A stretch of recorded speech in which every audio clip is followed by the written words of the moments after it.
24 घंटे का हर एक्शन, सटीक विश्लेषण, मुनाफे वाले आइडियाज। कीजिए कल की तैयारी आज हमारे साथ। देखिए CNBC आवाज मोतीलाल ओसवाल स्टूडियो से लाइव।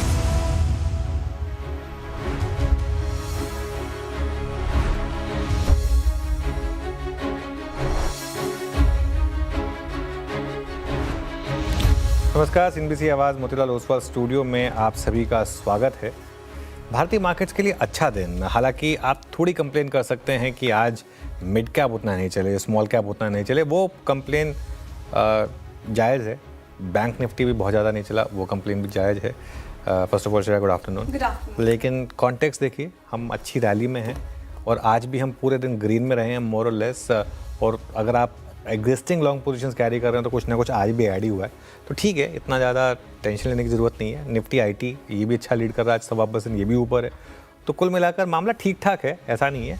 और मैं ऑन बैलेंस पॉजिटिव ही मानूंगा। ब्रेंट का भाव लगातार नीचे आ रहा है, 8140 पर आ चुके हैं अब हम, और अगर 80 के नीचे आए तो बहुत मज़ा आएगा फिर इस मार्केट में। क्या जो भी है, इस समय आपकी क्या अप्रोच हो, मार्केट में क्या नज़रिया हो, इन सब पर बातचीत होगी, क्या स्ट्रैटेजी हो। लेकिन शुरुआत करते हैं हेडलाइंस के साथ। कच्चे तेल के 82 के नीचे फिसलने से और रुपए की मजबूती से बाजार में लगातार सेंटीमेंट मजबूत और तीसरे दिन रौनक। वीकली एक्सपायरी के दिन निफ्टी 100 पॉइंट से ज़्यादा चढ़कर 23,950 के पार निकला। रिलायंस, HDFC बैंक और HUL ने भरा जोश। हालांकि bank Nifty flat, mid cap और स्मॉल कैप्स आज एक रेंज में। इंडिया विक्स 6% से ज़्यादा फिसलकर 200 डे मूविंग एवरेज के नीचे आया। आज के बिग स्टॉक पड़े सटीक। सर्वम AI में हिस्सा खरीदने पर HCL टेक को बाजार ने किया रिवॉर्ड। शेयर करीब 3% चढ़कर निफ्टी के टॉप गेनर्स में शामिल। वहीं कोफोर्ज में भी 3% से ज्यादा की तेजी। फीफा वर्ल्ड कप के चलते वीकेंड पर रिकॉर्ड व्यूअरशिप से चला जी एंटरटेनमेंट, लेकिन एल्यूमिनियम कीमतों में गिरावट से हिंडाल्को 4% टूटा।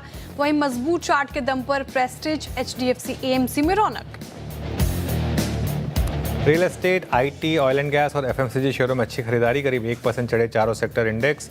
FMCG में सिटी की बुलिश रिपोर्ट के बाद 0.25% चढ़कर निफ्टी का टॉप गेनर बना टाटा कंज्यूमर। साथ ही कंज्यूमर ड्यूरेबल और NBFCs में भी रौनक, लेकिन मेटल शेयरों में गिरावट, 1.5% ज़्यादा फिसला इंडेक्स। मोतीलाल ओसवाल की बुलिश रिपोर्ट से दौड़ा EMS स्पेस, करीब 7% चढ़कर वायदा का टॉप गेनर बना PG इलेक्ट्रोप्लास्ट। साथ ही केन्स और एम्बर में भी 2 से 3% की तेजी। ब्रोकरेज के मुताबिक EMS सेक्टर में अगले 2 सालों में 31% रह सकती है रेवेन्यू ग्रोथ। 9% डिस्काउंट पर OFS खुलने से करीब 7% फिसला GIC का शेयर। सरकार कंपनी में बेच रही है 5% तक हिस्सेदारी। ऑफर फॉर सेल का फ्लोर प्राइस 352 रुपये तय।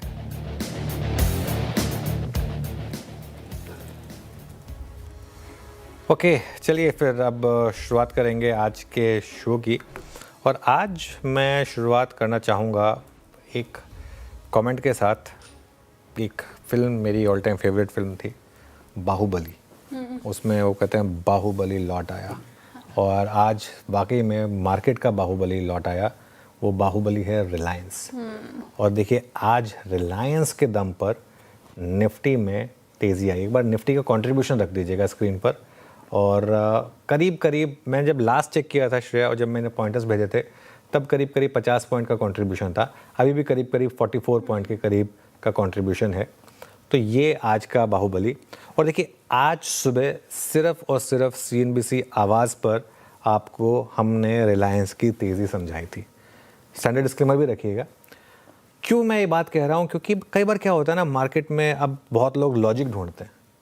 इस चीज़ का कोई लॉजिक था जो आज हमने बात की थी कि रिलायंस में नॉर्मली ये होता है कि फ्राइडे, अब इसको आप ना टेक्निकल मान सकते हैं ना फंडामेंटल मान सकते हैं, कोई हमारे पास कोई न्यूज़ नहीं है, कुछ नहीं है, लेकिन फ्राइडे को AGM है।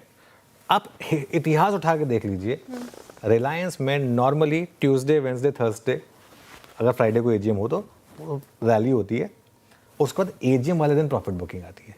अच्छा, ये ट्रैक रिकॉर्ड है। मैं को मार्केट ये ट्रैक करते हुए 25 साल हो गए, करीब 25 साल का तो ट्रैक रिकॉर्ड यही है। एक आध साल का भी अलग हुआ होगा, वरना नॉर्मली ऐसा होता है। इसके अलावा आज एक और इंटरेस्टिंग चीज़ हुई। आज आप निफ्टी का टॉप गेनर देखिए। आज का टॉप गेनर है HCL टेक। निफ्टी का टॉप कंट्रीब्यूटर नहीं, टॉप गेनर वो है HCL टेक, करीब 2.5% ऊपर। और आज अगेन सुबह हमने आपको समझाया था कि क्यों आज HCL टेक चलेगा और अच्छा मूव आया HCL टेक में। इसके अलावा आज का बिग स्टॉक हिंडाल्को 4% नीचे, निफ्टी का टॉप लूज़र है। इसके अलावा नाल्को 6% नीचे, ये एफएनओ का टॉप लूज़र है। ये थोड़ा गलत लिख दिया गया है, कोई बात नहीं। बिग स्टॉक हिंडाल्को था और जो निफ्टी का टॉप लूज़र है, और हिंडाल्को और नाल्को 6% नीचे। और अगेन आज हमने आपको एक चीज़ ये समझाई थी कि क्यों आज एल्यूमिनियम स्टॉक्स गिरेंगे, हिंडाल्को और नाल्को गिरेंगे, और ये सब बाज़ार खुलने से पहले। खुलने के बाद नहीं, खुलने के बाद तो बहुत आसान है। खुलने के बाद तो आपने देख लिया मार्केट, तो कोई भी कह देगा कि ये गिरा, लेकिन खुलने से पहले हमने आपको प्रिपेयर किया था आज इस तरीके के मार्केट के मूव्स के लिए। खैर लेट्स सी आखिरी का 1.5 घंटा क्या लेकर आएगा हमारे लिए।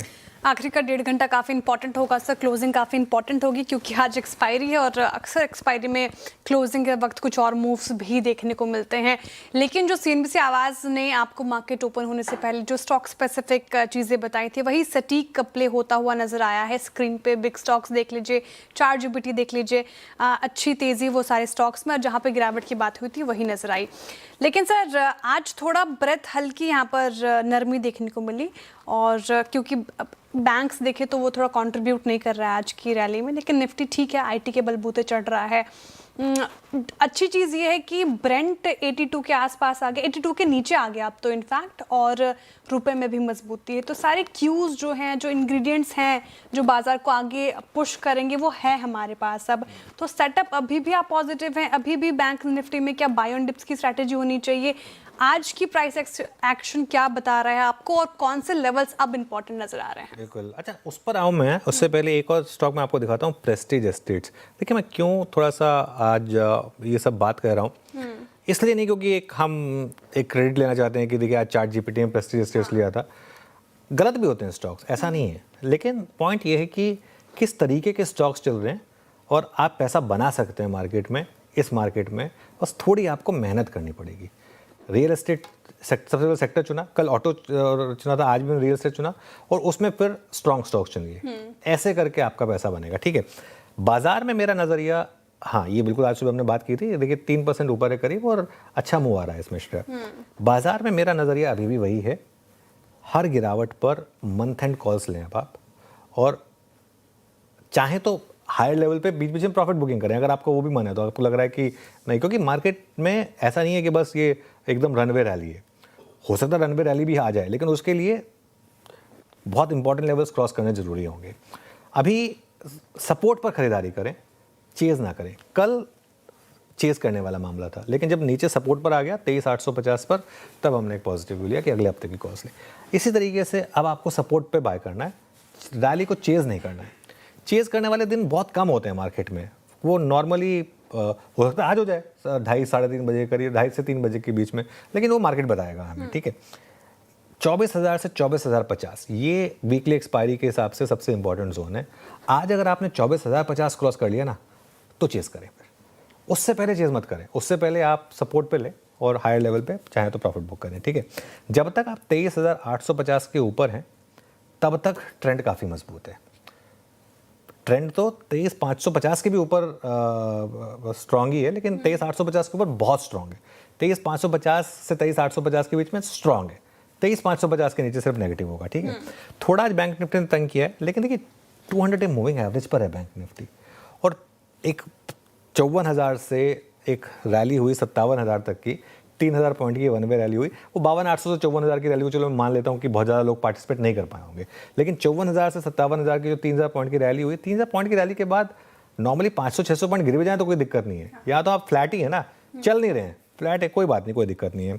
आज थोड़ा सा मिड कैप और स्मॉल कैप में लेकिन ना प्रॉफिट बुकिंग हुई है। आज का आप एडवांस डिक्लाइन देखेंगे ना, आज थोड़ा हायर लेवल पर मिड और स्मॉल कैप, हालांकि अब सेकंड लेवल ऑफ बाइंग हो रही है, लेकिन फिर भी थोड़ी सी प्रॉफिट बुकिंग हुई है। और एडवांस डिक्लाइन भी देखें तो आप एक बार के लिए तो बीच में क्रिस क्रॉस हो गया था, अब वापस थोड़ा सा गैप बढ़ा है यहाँ पर, लेकिन कुल मिलाकर all said and done Nifty market overall view positive ही है।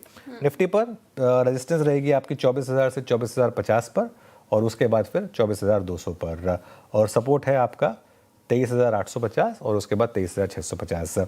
बैंक निफ्टी पर सपोर्ट है आपका 56,800 से 57,000, और रेजिस्टेंस है आपकी शेयर 57,500 से 57,700। इंपॉर्टेंट लेवल्स क्लोजिंग के नज़रिए से भी हमने समझ लिया निफ्टी बैंक निफ्टी पर, और सेटअप अभी भी पॉजिटिव है। और जो बड़ा कंट्रीब्यूटर तो जिसकी चर्चा आपने की सर, रिलायंस, एक बार रिलायंस लेकर आइए स्क्रीन पर। पिछले 3 ट्रेडिंग सेशन में 6% चढ़ गया, आज भी ऑलमोस्ट 2% ऊपर है डेज हाई पर। आपने कहा एजीएम से पहले अमूमन ये हम देखते हैं ऐसी रैली, तो फिर ये तेज़ी और कितनी यहाँ पे बाकी है रिलायंस में, और फिर क्या अप्रोच होगी फिर यहाँ पे? देखिए श्रेया, एक चीज़ मैं आपको बताऊं, पिछली एजीएम में अनाउंस हुआ था कि जियो का आईपीओ आएगा। मार्केट एक अजम्पशन ले रहा है कि इस एजीएम में शायद जियो के आईपीओ की टाइमलाइन सामने आ जाएगी। ये ऐसा कोई हमारे पास इन्फॉर्मेशन नहीं है, लेकिन जो स्क्रीन बता रही है हम आपको बता रहे हैं, ठीक है। और एक चीज़, रिलायंस में आप हिस्टोरिकली, जैसे मैं कह रहा हूँ, ये एक ट्रेंड होता है कि एजीएम से पहले बाइंग आती है, क्योंकि रिलायंस की जो एजीएम है ना, हिस्टोरिकली जानी जाती है। रिलायंस की एजीएम एक समय था श्रेया, जब मैंने अपना करियर शुरू किया था, पहली बार जब वो एजीएम हुई मैंने थी, तब मैं 2003 की बात है ये, और तब उस एजीएम को तब अनिल अंबानी एड्रेस करते थे, क्योंकि उस समय दोनों भाई साथ में थे, वो एकदम सब कंपनी सेम थी, एक ही कंपनी हुआ करती थी उस समय। पर तब से ट्रैक कर रहा हूँ। उससे पहले जो मतलब मैं तो खैर कभी वो अटेंड नहीं की, क्योंकि कहते हैं कि जब धीरू भाई के टाइम पे तो एजीएम कई बार तो स्टेडियम में हुआ करती थी, वो इतना मतलब वहाँ पर क्योंकि एजीएम में शेयर होल्डर्स आ सकते हैं, तो उसे कोविड के बाद तो वो ऑनलाइन हो गई थी। लेकिन इसके तो ये एक ट्रैक रिकॉर्ड है रिलायंस का कि एजीएम से पहले नॉर्मली रिलायंस में रैली आती है, और उसके बाद फ्राइडे वाले दिन, यानी कि एजीएम वाले दिन नॉर्मली प्रॉफिट बुकिंग आती है, अनलेस कुछ ऐसा अनाउंसमेंट आ जाए जो जिसके बाद और तेज़ी आ जाए, वो अभी हमें पता नहीं है, वो तो जब एजीएम हो जाएगी तब पता चलेगा। लेकिन हाँ, इसको आप एक एज ए ट्रेडर अगर आप सोचें तो एक ट्रेड थी कि जिसको आप चाहते तो अप्रोच कर सकते थे बेसिकली। ठीक है, तो ये रिलायंस पे बात हो गई, डिस्क्लेमर आपकी स्क्रीन पर होगा। अगर ये बातचीत सुनकर आपको लेने का मन कर रहा है रिलायंस, तो एक बार अपने पर्सनल फाइनेंशियल एडवाइज़र की सलाह भी ले लें। अच्छा, दूसरा स्पेस जो सर मेरे जहन में सवाल आ रहा था, वो आईटी को लेकर आ रहा था। एक बार आईटी पैक रखेंगे स्क्रीन पर, और 1.5-2%, 2.25% करीब करीब हमने तेज़ी देखी। हालांकि ये भी ऊपरी स्तरों से फिसला थोड़ा आज, लेकिन सर आईटी का मूव क्या कह रहा है आज का? क्या एक टर्निंग पॉइंट है? और जिस तरह से स्टॉक स्पेसिफिक एक्शंस हैं, एआई को लेकर कंपनी काफ़ी अग्रेसिव हो गई है, अब क्या इसे टर्निंग पॉइंट कहा जा सकता है या फिर अभी भी अर्ली है? देखिए, इससे पहले जो निफ्टी आईटी का आपने इससे पहले वाला चार्ट दिखाया था ना 6 महीने का, वो क्रूशल है। निफ्टी आईटी में 2 रैलियाँ हुई, ठीक है।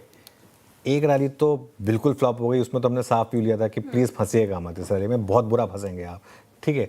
उसके बाद जो दूसरी रैली हुई, वो लग रहा था कि बड़ी हो रही है इस बार, लेकिन उसके बाद वो जिस तरीके से पिटी, लेकिन वो रैली जो पिटी ना, उसमें जो लो था वो प्रीवियस लो से थोड़ा बेटर था। 52 वीक लो से निफ्टी आईटी इंडेक्स अभी भी थोड़ा ऊपर है। 27,000 का 52 वीक लो था, अभी हम 28,400 पर है। तो उस सेंस में थोड़ा सा हमने डिफेंड किया, और मई 2026 का जो लो था वो नहीं ब्रीच किया। और दूसरा, जिस कारण से आज हमने HCL टेक की बात की थी, इन बिग स्टॉक्स हमने उसको इंक्लूड किया था। और एक मुझे जो चीज़ अच्छी लगी थी ना, मुझे ये चीज़ अच्छी लगी थी कि देखिए, ऐसा कुछ HCL टेक ने कोई बड़ा तोड़फोड़ काम नहीं किया है, सिर्फ एक इरादा दिखाया और पैसा डाला है। हाँ, मतलब एक $500 मिलियन के करीब डालना, वो एक आप $150 मिलियन के करीब डालना एक कॉन्फिडेंस है। एक $150 मिलियन, देखिए $150 मिलियन आपने डाले, 1.5 बिलियन डॉलर की एक इन्वेस्टमेंट। अब अगर ये कंपनी 100 गुना हो गई मान लीजिए, तो आपकी इन्वेस्टमेंट उस हिसाब से हो जाएगी। नहीं हुई अगर मान लो, तो ठीक है, $150 मिलियन आपके चले जाएंगे, लेकिन कम से कम कुछ पॉजिटिव तो किया। तो आई थिंक मार्केट को ये चीज़ अच्छी लगी।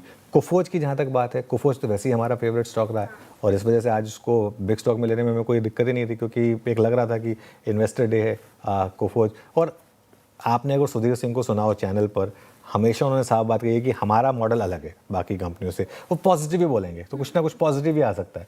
तो इस वजह से ये तो थोड़ा सा अगर आप स्टॉक स्पेसिफिक होकर सोचें, ऐसा नहीं है कि आईटी में एकदम सिर्फ वन वे डिक्लाइन है, कुछ सेलेक्टिव स्टॉक्स हैं जहां पर आपको बाइंग भी देखने को मिल रही है। ओके सर, तो आज के रफ्तार के घोड़े और फिसड्डी स्टॉक्स कौन से होंगे फिर? हाँ, रफ्तार के घोड़े फिसड्डी स्टॉक्स पर आ जाते हैं, और उसमें सबसे पहले रफ्तार का घोड़ा स्टॉक रिलायंस। एजीएम से पहले शेयर में तेज़ी, और आज सुबह हमने बात भी की थी, और इसको हमने आपको बताया भी था कि इसमें आज एक अच्छी खासी तेज़ी आ सकती है। HCL टेक दूसरा, एआई कंपनी सर्वम में निवेश को मार्केट ने थम्स अप दिया और अगेन आज सुबह का एक बिग स्टॉक हमारा। कोफोज तीसरा रफ्तार का घोड़ा, एक इन्वेस्टर डे वाले दिन तेज़ी का माहौल और अगेन सुबह का एक बिग स्टॉक। और सुज़लॉन सीएनबीसी आवाज़ की एक्सक्लूसिव का एक इम्पैक्ट, कल हमने मैनेजमेंट से बात की थी, कल दोपहर के शो में काफ़ी पॉजिटिव कमेंट्री थी मैनेजमेंट की। इंटरडे में तो 6% तक भागा था, अभी भी करीब 4.5% के करीब ऊपर है, तो यहाँ पर एक अच्छा मूव आया। फिसड्डी स्टॉक्स में 2 स्टॉक्स हैं, नाल्को और हिंडाल्को। और अगेन आज सुबह हमने 8:30 बजे आपको बता दिया था कि एल्यूमिनियम स्टॉक्स में आज गिरावट आएगी, क्योंकि जिस तरीके, अच्छा इसमें भी एक रीज़न है, इसमें भी रीज़न पता क्या है, इसका मतलब ये नहीं है कि मेटल साइकिल पूरी की पूरी पलट रही है। हिंडाल्को और नाल्को इन पर्टिकुलर क्यों? क्योंकि जब ये वॉर चल रही थी तो एल्यूमिनियम में बहुत बड़ी रैली आई थी, एल्यूमिनियम एज अ स्पेस बहुत ज़्यादा रैली कर रहा था, तो उस रैली पे ब्रेक लगा और अगर आप देखें तो वो एल्यूमिनियम स्टॉक्स जो है ना उन्होंने गिरना शुरू किया, तो इस वजह से इसको हमने आज लिया था नेगेटिव में। बाय द वे एक बार निफ्टी का इंटरडे चार्ट लेकर आइए, 24,000 क्रॉस करने की तैयारी कर रहे हैं हम, और एक बार जरा 24,000 की कॉल रखिएगा, आज वाली 24,000 की कॉल। मैं ये नहीं कह रहा हूँ कि आपको चेस करना है उसको, लेकिन एक बार कॉल रखिएगा। मैं देखना चाहता हूँ क्योंकि उसका 14-15 रुपये के करीब प्रीमियम था जब लास्ट में चेक करा था स्टूडियो में आते वक्त। सबसे ज़्यादा कॉल राइटिंग यहीं पर हुई थी 24,000 की कॉल पर, और अभी भी 17 रुपये ही है, कोई बहुत ज़्यादा नहीं है। तो अगर 24,050 क्रॉस होने लगा अगर तो बहुत बड़ा मूव आ सकता है मार्केट में। फिर श्रेया, चलिए अब आज के ट्रेंडिंग स्टॉक्स और कार्यक्रम का क्रम समझ लेते हैं। बैंक निफ्टी भी अब 70 अंक ऊपर कामकाज कर रहे हैं, तो एक अच्छा मूव आता है वो फिलहाल मार्केट में। ट्रेंडिंग स्टॉक्स बता देती हूँ आपको, तो मार्केट में तेजी है, कौन से स्टॉक्स में अच्छी खासी खरीदारी होती हुई नजर आई आपकी स्क्रीन पर आएगा। और जो स्टॉक्स अभी हम डिस्कस कर रहे थे थोड़ी देर पहले, निफ्टी के टॉप गेनर्स में आपको आईटी स्टॉक्स दिखाई देंगे, एलएनटी दिखाई देगा। स्क्रीन पर रखती हूँ मैं आपके सामने। HCL टेक, जैसा कि हम चर्चा कर रहे थे, वो करार सॉवरेन एआई स्टार्टअप के साथ और 2.5% चढ़ गया आज के सेशन में। टाटा कंज्यूमर पे ब्रोकरेज रिपोर्ट थी, सिटी की काफ़ी बुलिश रिपोर्ट थे और देखिए यहाँ पर 3% की तेज़ी आई। रिलायंस हमने चर्चा की अभी, एजीएम से पहले एक अच्छा मूव आता हुआ 2% के करीब चढ़ गया। और पूरा FMCG पैक, क्योंकि आज ब्रोकरेज जिसकी रिपोर्ट थी तो वो रडार पर आता हुआ। HUL भी आपको लिस्ट में दिखाई देगा 2% ऊपर। अच्छा, पूरा EMS स्पेस भी चला है, मोतीलाल ओसवाल की यहाँ पर भी बुलिश रिपोर्ट। PG इलेक्ट्रोप्लास्ट देखिए 7.5% भागे आज के सेशन में, शानदार मूव्स यहाँ पे। सुज़लॉन एनर्जी को लेकर जो मैनेजमेंट ने कहा है वो काफ़ी अच्छा लगा भारतीय बाजार को, और रिवॉर्ड किया है 4.5% ऊपर है। कोफोर्स देख लीजिए, आईटी स्पेस में आज स्ट्रेंथ है। इन्वेस्टर डे भी थी आज और 3.5% ऊपर चढ़ गया। SBI कार्ड तो आज शुरुआत से ही अच्छा कर रहा है, तो ये भी 3.5% आपको ऊपर नजर आएगा। लेकिन अच्छे मार्केट में बैकफुट पर आपको एल्यूमिनियम स्टॉक्स नजर आएंगे। हिंडाल्को आज का बिग स्टॉक हमने नेगेटिव में लिया था, देखिए 3.5% नीचे है। ऑटो थोड़ा फ्लैट है आज, टाटा मोटर्स पैसेंजर व्हीकल 1% नीचे, JSW स्टील भी, पूरा मेटल पैक आज कमजोर है तो आपको 1.5% नीचे नजर आएगा। और HDFC लाइफ कल के अच्छे मूव के बाद आज यहाँ पे मुनाफा वसूली देखने को मिल रही है 1% नीचे। वायदा में नैल्को टॉप लूजर बना हुआ है अगेन। उनो मिंडा आज थोड़ा यहाँ पर नरम पड़ता हुआ 3% नीचे। विशाल मेगामार्ट यहाँ पर भी अक्सर मुनाफा वसूली हम देखते हैं, तो 2.5% नीचे ये फिर से। और सोलर इंडस्ट्रीज अगर आप देखें तो 2% नीचे कामकाज करता हुआ आज के सेशन में आपको नजर आएगा। ये तो बात हो गई ट्रेंडिंग स्टॉक्स की, लेकिन कार्यक्रम में होगा क्या वो समझ लेते हैं। फंडामेंटल राय देने के लिए हमारे साथ होंगे मार्केट स्मिथ इंडिया के मयूरेश जोशी जी। टेक्निकल कॉल्स लेंगे हम प्रकाश गाबा, रचना वैद्य, मानस जायसवाल, कविता जैन, श्रीकांत चौहान और अमित सेठ जी से। 2:20 पर आशीष से समझेंगे कि HCL टेक और IT सेक्टर रफ्तार में क्यों है। फिर 2:25 पर आशीष आपको बताएंगे कि EMS शोरूम में जोश क्यों है। 2:35 पर लक्ष्मण जी विनिवेश पर खास एक्सक्लूसिव लेकर आएंगे। फिर 2:45 पर ऊपर बताएंगे कि पाइन लैब्स फोकस में क्यों आया। 2:55 पर कंचन से जानेंगे आज एल्यूमिनियम में गिरावट क्यों है। 3 बजे बिग मार्केट वॉइस में हमारे साथ जुड़ेंगे एलिक्सर इक्विटीज़ के डायरेक्टर दीपन मेहता जी। 3:10 पर अनुज से स्ट्रैटेजी लेंगे। 3:15 पे डील रूम चेक होगा और 3:20 पे होगा BTST STBT कॉल्स। ओके, चलिए पैनल तैयार है हमारा और ट्रेड्स की शुरुआत करेंगे। आप सभी को गुड आफ्टरनून। और गाबा सर बताइए आपकी ट्रेड इस समय की। Good afternoon to you. और स्टॉक जो मैंने चुना है इस वक्त वो है United Spirits. United Spirit trade करा है 1299 पर, लगभग 1300 के आसपास है। बहुत ही टाइट स्टॉप लगाएंगे, वो लगाएंगे 1290 का, 10 रुपए का, 9 200 रुपए का है। टारगेट होना चाहिए 1325। स्पिल ओवर ट्रेड कल तक के लिए हो सकता है, लेकिन ये सेफ बेट लगता है कल तक के लिए, United Spirits. Okay, United Spirits गाबासु को पसंद आ रहा है, खरीदारी कराए इन स्तरों पर। मानस जी, गुड आफ्टरनून, आप क्या पिक कर रहे हैं? गुड आफ्टरनून श्रेया जी। तो देखिए, डीवीज लैब पे खरीदारी करने की राय रहेगी। डीवीज लैब ने 50 डे मूविंग एवरेज पे सपोर्ट लेके वापस high tops high bottom Sikta chart पे बनाना शुरू किया है। मेरे ख्याल से यहाँ पर आप करंट लेवल्स पे खरीदारी कर सकते हैं। आपके जो स्टॉप लॉसेस है वो रहेंगे 6650 के, 6650 के स्टॉप लॉस है, 6850 तक के टारगेट्स पॉसिबल है डीवीज लैब में। ये कैश लेवल्स हैं। ऑप्शन में आप 6700 का कॉल ऑप्शन ले लें, 127 के आसपास ट्रेड हो रहा है। इसमें आपको 94 रुपीज के स्टॉप लॉस से खरीदारी करनी है और 200 रुपए के टारगेट सेट करना है। ओके, डीवीज लैब्स ले सकते हैं आप। मीनवाइल निफ्टी इंटरडे में अभी 24,000 क्रॉस करके आया। एक बार इंटरडे चार्ट वापस रखिएगा निफ्टी का, 24,000.1। जी हाँ, आज का हाई नेम के लिए वो शगुन होता है ना, तो 24,000.1 है। वैसे 24,011 का बेटर शगुन होता है ना श्रेया। तो 24,011 हो जाए तो और अच्छा है, लग रहा है वैसे। हाँ, स्क्रीन देख के लग रहा है, क्योंकि अगर कोई एक्सपायरी वाले दिन मूव आता है तो नॉर्मली उसकी शुरुआत यहीं पे होती है, 2-2:15 बजे करीब ही होती है। तो अब अगर आना है तो ये मूव यहीं से आना है, तो लेट्स वेट एंड वॉच। लेकिन 24,000 के काफ़ी करीब इस समय निफ्टी। इंटरडे में तो हम एक बार के लिए 24,000 हिट भी कर चुके हैं। ब्रेंट भी रखिएगा एक बार। ब्रेंट आई थिंक जिस तरीके से ब्रेंट गिरा ना, उसके साथ साथ ये भागा है। कच्चा तेल आया एकदम से, आप देखें तो 81 समथिंग पर, 82 के नीचे 81.41। चलिए ठीक है, प्लस एक साथ दिखा दिया। 2% के करीब ब्रेंट नीचे आया और निफ्टी के करीब 142 पॉइंट्स ऊपर है। वैसे अलग से दिखा दे तो ज़्यादा अच्छा रहता, कोई बात नहीं। अब 8139 ये थी, हाँ ये एक आया मूव। और उसके अलावा निफ्टी वापस रखिएगा 24,000 के क्रॉस करने की तैयारी करता हुआ। निफ्टी इस समय वापस एक बार इंटरडे में 24,000.3 तक गए हैं। रचना जी, गुड आफ्टरनून। रचना जी, आपकी ट्रेड? Good afternoon. और मेरी ट्रेड रिलायंस में ही रहेगी। सुबह 9:30 बजे हमने इसका कॉल ऑप्शन दिया था 1300 का। अब हम इसी अंडरलाइन में फ्यूचर्स में एक फ्रेश ट्रेड जनरेट करेंगे, जो हम एक हफ्ते के टाइम फ्रेम के हिसाब से जिसके लिए चलेंगे। तो रिलायंस का फ्यूचर्स इज अ बाय। अब हम यहाँ पे ऐसे लगाएंगे 1305 पे फ्यूचर्स पे। और अगर आप एक हफ्ते के लिए होल्ड करने को राजी हैं तो यहाँ पे चांसेस है कि आपको टारगेट मिल सकते हैं 1370 एंड 1385। ओके, रिलायंस सुबह भी रचना जी की पिक थी, अभी भी इन स्तरों पर पसंद आ रहा है। डिस्क्लेमर प्लेट आपकी स्क्रीन पर है। रचना जी की पिक हो गई। कविता जी, गुड आफ्टरनून, आपकी pick? Very good afternoon Shreya, good afternoon everyone. So pick होगा टाइटन पर। टाइटन पर एक बहुत अच्छा रेक्टेंगल बॉटम फॉर्मेशन और में से ट्रिपल बॉटम फॉर्मेशन का ब्रेकआउट आते हुए दिखा है। Positional setup is looking good until counter 4260 के लेवल के ऊपर मेंटेन है। यहाँ पर बाइंग अपॉर्चुनिटी देखना चाहिए। अपसाइड मोमेंटम दिखता है 4480 4500 तक के price move in a day और टू बनते हुए दिखने चाहिए। Okay, Titan. अब अमित सेठ के पास चला जाए। अमित जी, गुड आफ्टरनून, बताइए आपकी trade. Good afternoon Anuj ji, good afternoon Shreya ji and everybody on the panel. Anuj ji, मेरी इस समय की ट्रेड रहेगी बजाज फाइनेंस। बजाज फाइनेंस का अगर हम स्ट्रक्चर देखें तो यहाँ पे एक लोअर हाई का रेजिस्टेंस है लगभग 945 के आसपास। स्टॉक ने आज के सत्र में वो क्रॉस किया। 200 एमआ के ऊपर फाइनली ये स्टॉक सस्टेन कर रहा है और एक नीचे के लेवल्स में 900 930 के लेवल्स में एक अच्छा खासा यहाँ पे एक बेस फॉर्मेशन हुआ है। तो बजाज फाइनेंस को बाय करना है। स्टॉप लॉस हमारा रहेगा 945 का और टारगेट्स यहाँ पे 1000 रुपीज के रहेंगे। बजाज फाइनेंस अच्छा मूव यहाँ पर भी देखने को मिल रहा है और पूरे स्पेस में स्ट्रेंथ है। अमित जी की पिक हो गई। टेक्निकल कॉल्स पूरे हो गए हैं, रिकैप करूंगी थोड़ी देर में, लेकिन मयूरेश जी से फंडामेंटल आइडिया भी समझ लेते हैं। गुड आफ्टरनून मयूरेश जी, स्वागत है आपका कार्यक्रम में। बताइए आपका इन्वेस्टमेंट आइडिया क्या होगा इस मार्केट में?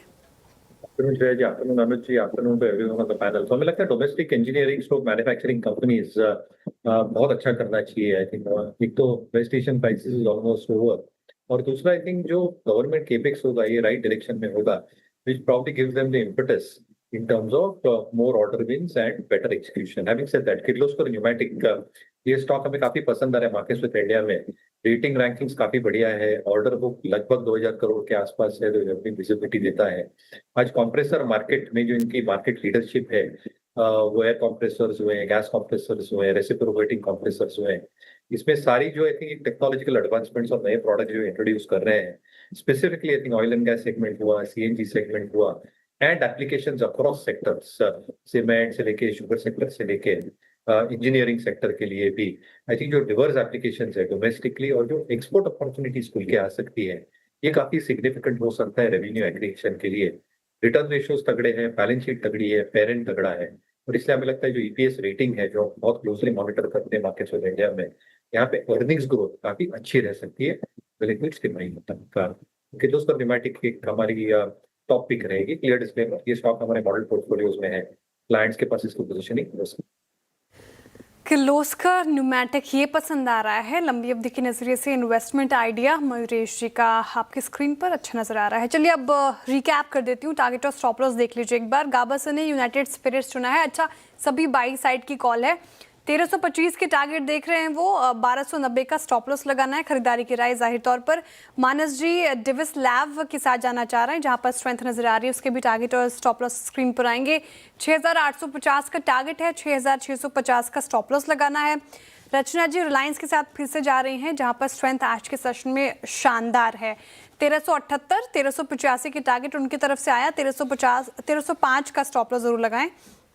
और फिर कविता जी ने टाइटन चुना है। टाइटन आज शुरुआत से ही तेज है और ब्रोकरेजेस के रडार पर भी है, स्ट्रॉन्ग नजर आ रहा है। 4480 4500 के टारगेट हैं, 4260 का स्टॉप लॉस। फिर अमित जी ने बजाज फाइनेंस चुना है और इसमें अच्छी तेजी है आज के सेशन में, और बजाज फाइनेंस फिनसर्व दोनों ही अच्छा कर रहे हैं, बल्कि 1000 का टारगेट है, 945 का आपको स्टॉप लॉस लगाना है। अच्छा, एक बार निफ्टी लेकर आइएगा और दूसरी साइड बैंक निफ्टी भी रखिए। बैंक निफ्टी जहां पर अब 130 अंक ऊपर नजर आएगा आपको, हमने इंट्राडे हाई 24,000 का लगाया। वही बैंक निफ्टी देखिएगा, बैंक निफ्टी से नहीं हो पा रहा सर, बस 50 अंक ऊपर है। तो बैंक निफ्टी 2 दिन चला, इसलिए आज ये जो थकना लाजमी है। आपका क्या मानना है बैंक निफ्टी को लेकर? वही है एक्चुअली, मुझे लग रहा है आपका थोड़ा स्टैंडर्ड बहुत हाई है कि नहीं हो पा रहा। वो ग्रीन में है वैसे आज भी, है ना, बट इन कंपैरिजन, हाँ इन कंपैरिजन, हाँ बिल्कुल, आज इन कंपैरिजन बिल्कुल सही बात है आपकी। लेकिन देखिए इसका टेक्निकल चार्ट फायर करिए एक बार। 200 डे मूविंग एवरेज ना एक बहुत डिसाइसिव लेवल होता है मार्केट के लिए। अब किसी भी रैली का एक टेस्ट होता है, किसी भी डिक्लाइन का टेस्ट होता है, दोनों का टेस्ट होता है। आप देख रहे हैं पिछली बार जब वो रैली हुई थी कहाँ जाकर फिल हुई थी, एग्जैक्ट 200 डे मूविंग एवरेज पर, ठीक है। और उस दिन भी 2-3 दिन तो एक होता है ना, दूध का जला छाछ भी फूंक फूंक कर पीता है। तो इस समय दूध के जले हुए हैं लोग, वो छाछ भी फूंक फूंक कर पी रहे हैं। एक इसमें कॉन्सेप्ट ये हो सकता है कि एक थोड़ा सा आप और वेट करना चाहते हैं, शायद फ्राइडे तक का, जब वो डील ईरान वाली फाइनल हो जाए। क्योंकि अगर बाई चांस किसी भी रीज़न से वापस वो ब्रेंड ऊपर भाग गया तो सबसे पहले बैंक निफ्टी गिरेगा। वैसे मेरा मानना ये है कि बैंक निफ्टी में ब्रेकआउट आ चुका है, और मेरा मानना ये है कि बैंक निफ्टी अब 60,000 और even possible all time high भी अगले महीने हिट कर दे तो मुझे हैरानी नहीं होगी, ठीक है। चार्ट बता रहा है बैंक निफ्टी का। बाकी थोड़ा सा 200 डे मूविंग एवरेज के आसपास कंसोलिडेशन है, कोई बुराई नहीं है, ठीक है। 52 वीक लो 50,000 था, 52 वीक हाई 61,764 था। हम करीब करीब आई थिंक 60% के करीब के रिट्रेसमेंट पे भी आ रहे हैं, वो भी एक इम्पॉर्टेंट है। तो ठीक है, टेक्निकली थोड़ा सा एक इम्पॉर्टेंट लेवल है, लेकिन सेल साइन नहीं दिया अब तक इसने। होल्ड के साइन दिए, सेल साइन नहीं दिया। एक होता है कि सेल साइन दे दे, जैसे पिछले 200 डे मूविंग एवरेज पे आया था, जब वहाँ से एकदम से आते ही पलट गया था तुरंत, वो सेल साइन था। अभी तक वो नहीं दिया। अगर अगले 2-3 दिनों में ये 56,800 के नीचे की क्लोजिंग देना शुरू कर दे आपको, वो साइन होगा कि अब आप एक बार के लिए टाटा बाय कर दें। लेकिन अभी तक नहीं, अभी तक वो साइन नहीं है। चलिए एक काम करते हैं, आज HCL टेक में शानदार तेज़ी है। सर्वम AI डील से ये निफ्टी के टॉप गेनर्स में शामिल है। वहीं निर्मल बैंक की IT पर भी एक बुलिश रिपोर्ट आई है। इन दोनों के लिए आशीष के पास चलते हैं। आशीष, गुड आफ्टरनून, बताइए। Good afternoon sir. और IT स्टॉक्स में आज कमाल देखने को मिल रहा है। हालांकि सबसे ज़्यादा चला हुआ स्टॉक तो सोनाटा सॉफ्टवेयर है, तकरीबन 18% की तेज़ी है। लेकिन अब इस सेक्टर पर देखें तो धीरे धीरे थोड़ा सा पॉजिटिव फोकस आ रहा है। चाहे ब्रोकरेजेस की बात करें या फिर खबरों का फ्लो देखें, मोर और लेस पॉजिटिवली साइड पर ही आपको नजर आएगा। अब बात करते हैं आज के स्टार HCL टेक की, और इसका बिल्कुल सटीक और सही विश्लेषण सुबह हमने किया था। स्टॉक में आपको बढ़िया तेज़ी देखने को मिली थी। अभी भी आप देखें तो तकरीबन 3% के गेंस के साथ अच्छी तरीके से स्टॉक कामकाज कर रहा है। अब सर्वम AI एआई में 10.46% हिस्सेदारी ये 1427 करोड़ में खरीदेंगे और पूरी तरीके से कैश की डील है जो कि अगले 2 हफ्ते में सौदा पूरा हो जाएगा। और इसी के साथ ये जो सर्वम एआई ने फंड रेजिंग की है 1.5 बिलियन डॉलर के आसपास की जो है वैल्यूएशन यहाँ पर बताई गई है। और सिर्फ HCL टेक नहीं है, HCL टेक के पास तो माइनॉरिटी स्टेक है 10.46% का, बाकी की भी अगर आप देखें तो बहुत सारे इन्वेस्टर्स और पार्टनर्स हैं जो कि मिलकर इस एआई कंपनी को वैल्यूएशन दे रहे हैं। लेकिन खास बात ये कि कंपनी अलग टाइप की है थोड़ी सी। आप देखें जैसे मिसाल के तौर पर ज़्यादातर एआई की जो कंपनीज़ हैं ये स्टार्टिंग से काम नहीं करती, ओपन एआई की मदद लेती हैं, मैं आसान भाषा में आपको बताऊं तो, लेकिन ये अभी फुल स्टैक डेवलपमेंट कर रहे हैं और शुरुआत से कर रहे हैं और भारत के जो हिसाब किताब है उसके हिसाब से यहाँ पर इस एआई का डेवलपमेंट कर रहे हैं, तो इसका एक असर देखने को मिल सकता है। साथ में अगर आप देखें तो इसकी जो डेटा सोर्सिंग होगी और साथ में जो डेटा रखेंगे वो भी भारत में देखने को मिलेगा, तो इसका भी एक बड़ा बेनिफिट यहाँ पर देखने को मिल सकता है। और इसी के ऊपर HCL टेक पर जो है नोमेरा की तरफ से रिपोर्ट आई जहाँ पर एक खरीदारी किराए के साथ 1600 का टारगेट दे रहे हैं और ये बता रहे हैं कि पहला निवेश ऐसा है, हालांकि आप इसे रिसर्च एंड डेवलपमेंट में ही निवेश समझिए क्योंकि अभी तक कंपनी का साइज और स्केल बहुत छोटा है, तो अगर वहाँ से फाइनेंशियल्स में कोई बढ़त भी आती है तो HCL टेक के फाइनेंशियल्स पर कोई असर नहीं होगा। लेकिन one of a kind AI में निवेश है तो अपने आप में देखें तो मार्केट इसको उत्साह की तरह से देख रहा है। ये रही बात HCL टेक की। लेकिन अब पूरे मार्केट की बात करते हैं IT स्पेस की। तो आज सुबह 11 बजे हमने निर्मल बैंक से बात की थी, तब पता चला था कि IT स्पेस में आप देखें तो डेरिवेटिव का डेटा ये सजेस्ट कर रहा है कि शायद अब एक रिवर्सल यहाँ से आना चाहिए। और इसके पीछे जो रिपोर्ट है इसमें तर्क ये दिए गए हैं कि अगर आप ओपन इंटरेस्ट देखें तो all time high, historic highs पर चल रहा है और लगातार बड़ी गिरावट के साथ शॉर्ट पोजीशंस काफ़ी ज़्यादा देखने को मिल रही है, तो लाइकली एक रिवर्सल यहाँ पर देखने को मिल सकता है। 27,000 26,500 के आसपास जो लॉन्ग टर्म सपोर्ट है निफ्टी IT इंडेक्स का बताया जा रहा है और अगले 2 से 3 महीने में इस स्पेस में आपको तेज़ी देखने को मिल सकती है। RSI में भी आप देखें तो सपोर्ट के साथ थोड़ा सा अपवर्ड मूवमेंट यहाँ पर देखने को मिला है। तो जो टेक्निकल डेटा है, डेरिवेटिव डेटा है, ये बता रहा है कि IT स्टॉक्स में एक शॉर्ट कवरिंग लाइकली है और इसी के चलते जो स्टॉक्स इन्हें पसंद आ रहे हैं इसमें भी HCL टेक है, लेकिन साथ में इन्फोसिस और दिग्गज TCS ये भी इन्हें पसंद आ रहा है। ओके, शुक्रिया आशीष। तो ये आज IT में क्लियरली एक आउट परफॉर्मेंस। मयूरेश जी, HCL टेक की इस इन्वेस्टमेंट को आप कैसे देख रहे हैं? नहीं, वेरी स्मार्ट मूव, क्योंकि आई थिंक जो सर्वम काम कर रहा है Anuj ji, I think is very very commendable. In fact एक जो दूसरे प्राइवेट इक्विटी इन्वेस्टर भी है, इन्होंने तो एक कोट दिया है कि सर्वम probably might be the AI movement, the beginning of the AI movement for India. जो इनके एंटरप्राइज टैक्स सॉल्यूशंस है, आई थिंक लाजवाब है as I am reading through the whole day today. So I think it's a good acquisition that HCL Tech has done. However, larger picture यही उभर के आता है कि कितनी ग्रोथ आ सकती है in terms of AI-led revenues अगले कुछ वर्षों में और कितनी ऑर्गेनिक या inorganic growth existing IT companies को करनी पड़ेगी। और इसलिए आई थिंक जो बिगेस्ट कॉन्ड्रम है इन्वेस्टर्स के मन में compared to the product companies in the west, hyperscalers in the west जो भयंकर केपेक्स कर रहे हैं, more than $1.5 trillion worth of capex, ये IT कंपनीज कितना केपेक्स करेंगी टू स्पेंड अप और rev up their AI budgets. And इसके मद्देनजर आई थिंक जो growth vectors in terms of constant currency revenue growth रह सकती है, क्लाइंट एडिशंस रह सकते हैं, which will probably move towards more AI agentic oriented solutions, इसको कैसे सेटिस्फाई करेंगे क्लाइंट एंड पे, ये देखना लाजमी होगा। तो मुझे लगता है गुड मूव, बट क्या ये रिफ्लेक्ट होगा इन terms of a drastic change in numbers? मुझे लगता है आई थिंक एक तो 2 तिमाही एटलीस्ट द नेक्स्ट 2 क्वार्टर्स थोड़े टफ रह सकते हैं, एनवायरनमेंट कैसे रह सकता है ये भी देखना पड़ेगा। तो थोड़ा स्टॉक स्पेसिफिक रहना पड़ेगा। मुझे लगता है with in mid cap Coforge जैसा स्टॉक बढ़िया कर रहा है। डेटामैटिक्स जैसे मैं बार बार कह रहा हूँ can turn out to be one of the dark horses IT sector में। जितना पूरा सेक्टर गिरा है डेटामैटिक्स का स्टॉक ऑन कंपैरेटिव बेसिस उतना गिरा नहीं है। और जितना ये काम कर रहे हैं AI एजेंट्स को लेके, आज मेट्रो सिस्टम में भी इनका लग गया है, they have signed up new clients as far as the AI system is concerned, Fortune 500 के insurance company as well. They're catering in terms of their back-end operations using a lot of AI tools, जो काफी सराहनीय है compared to the rest of the pack. तो मुझे लगता है Coforge और डेटामैटिक्स पर थोड़ा ध्यान देना चाहिए लागू करके आज टिप्स। ओके, कोफोर्ज और डेटामैटिक्स ज़्यादा पसंद आ रहा है मिड कैप IT स्टॉक से, तो ये 2 स्टॉक्स आपके रिडार पे होने चाहिए फिलहाल। चलिए अब वक्त हो रहा है टॉप कैश कॉल्स का, 2:30 बज गए हैं। गाबा सर, कविता जी और अमित जी से लेंगे हम टॉप कैश कॉल्स। तो गाबा सर बताइए फिर कैश में कौन सा काउंटर?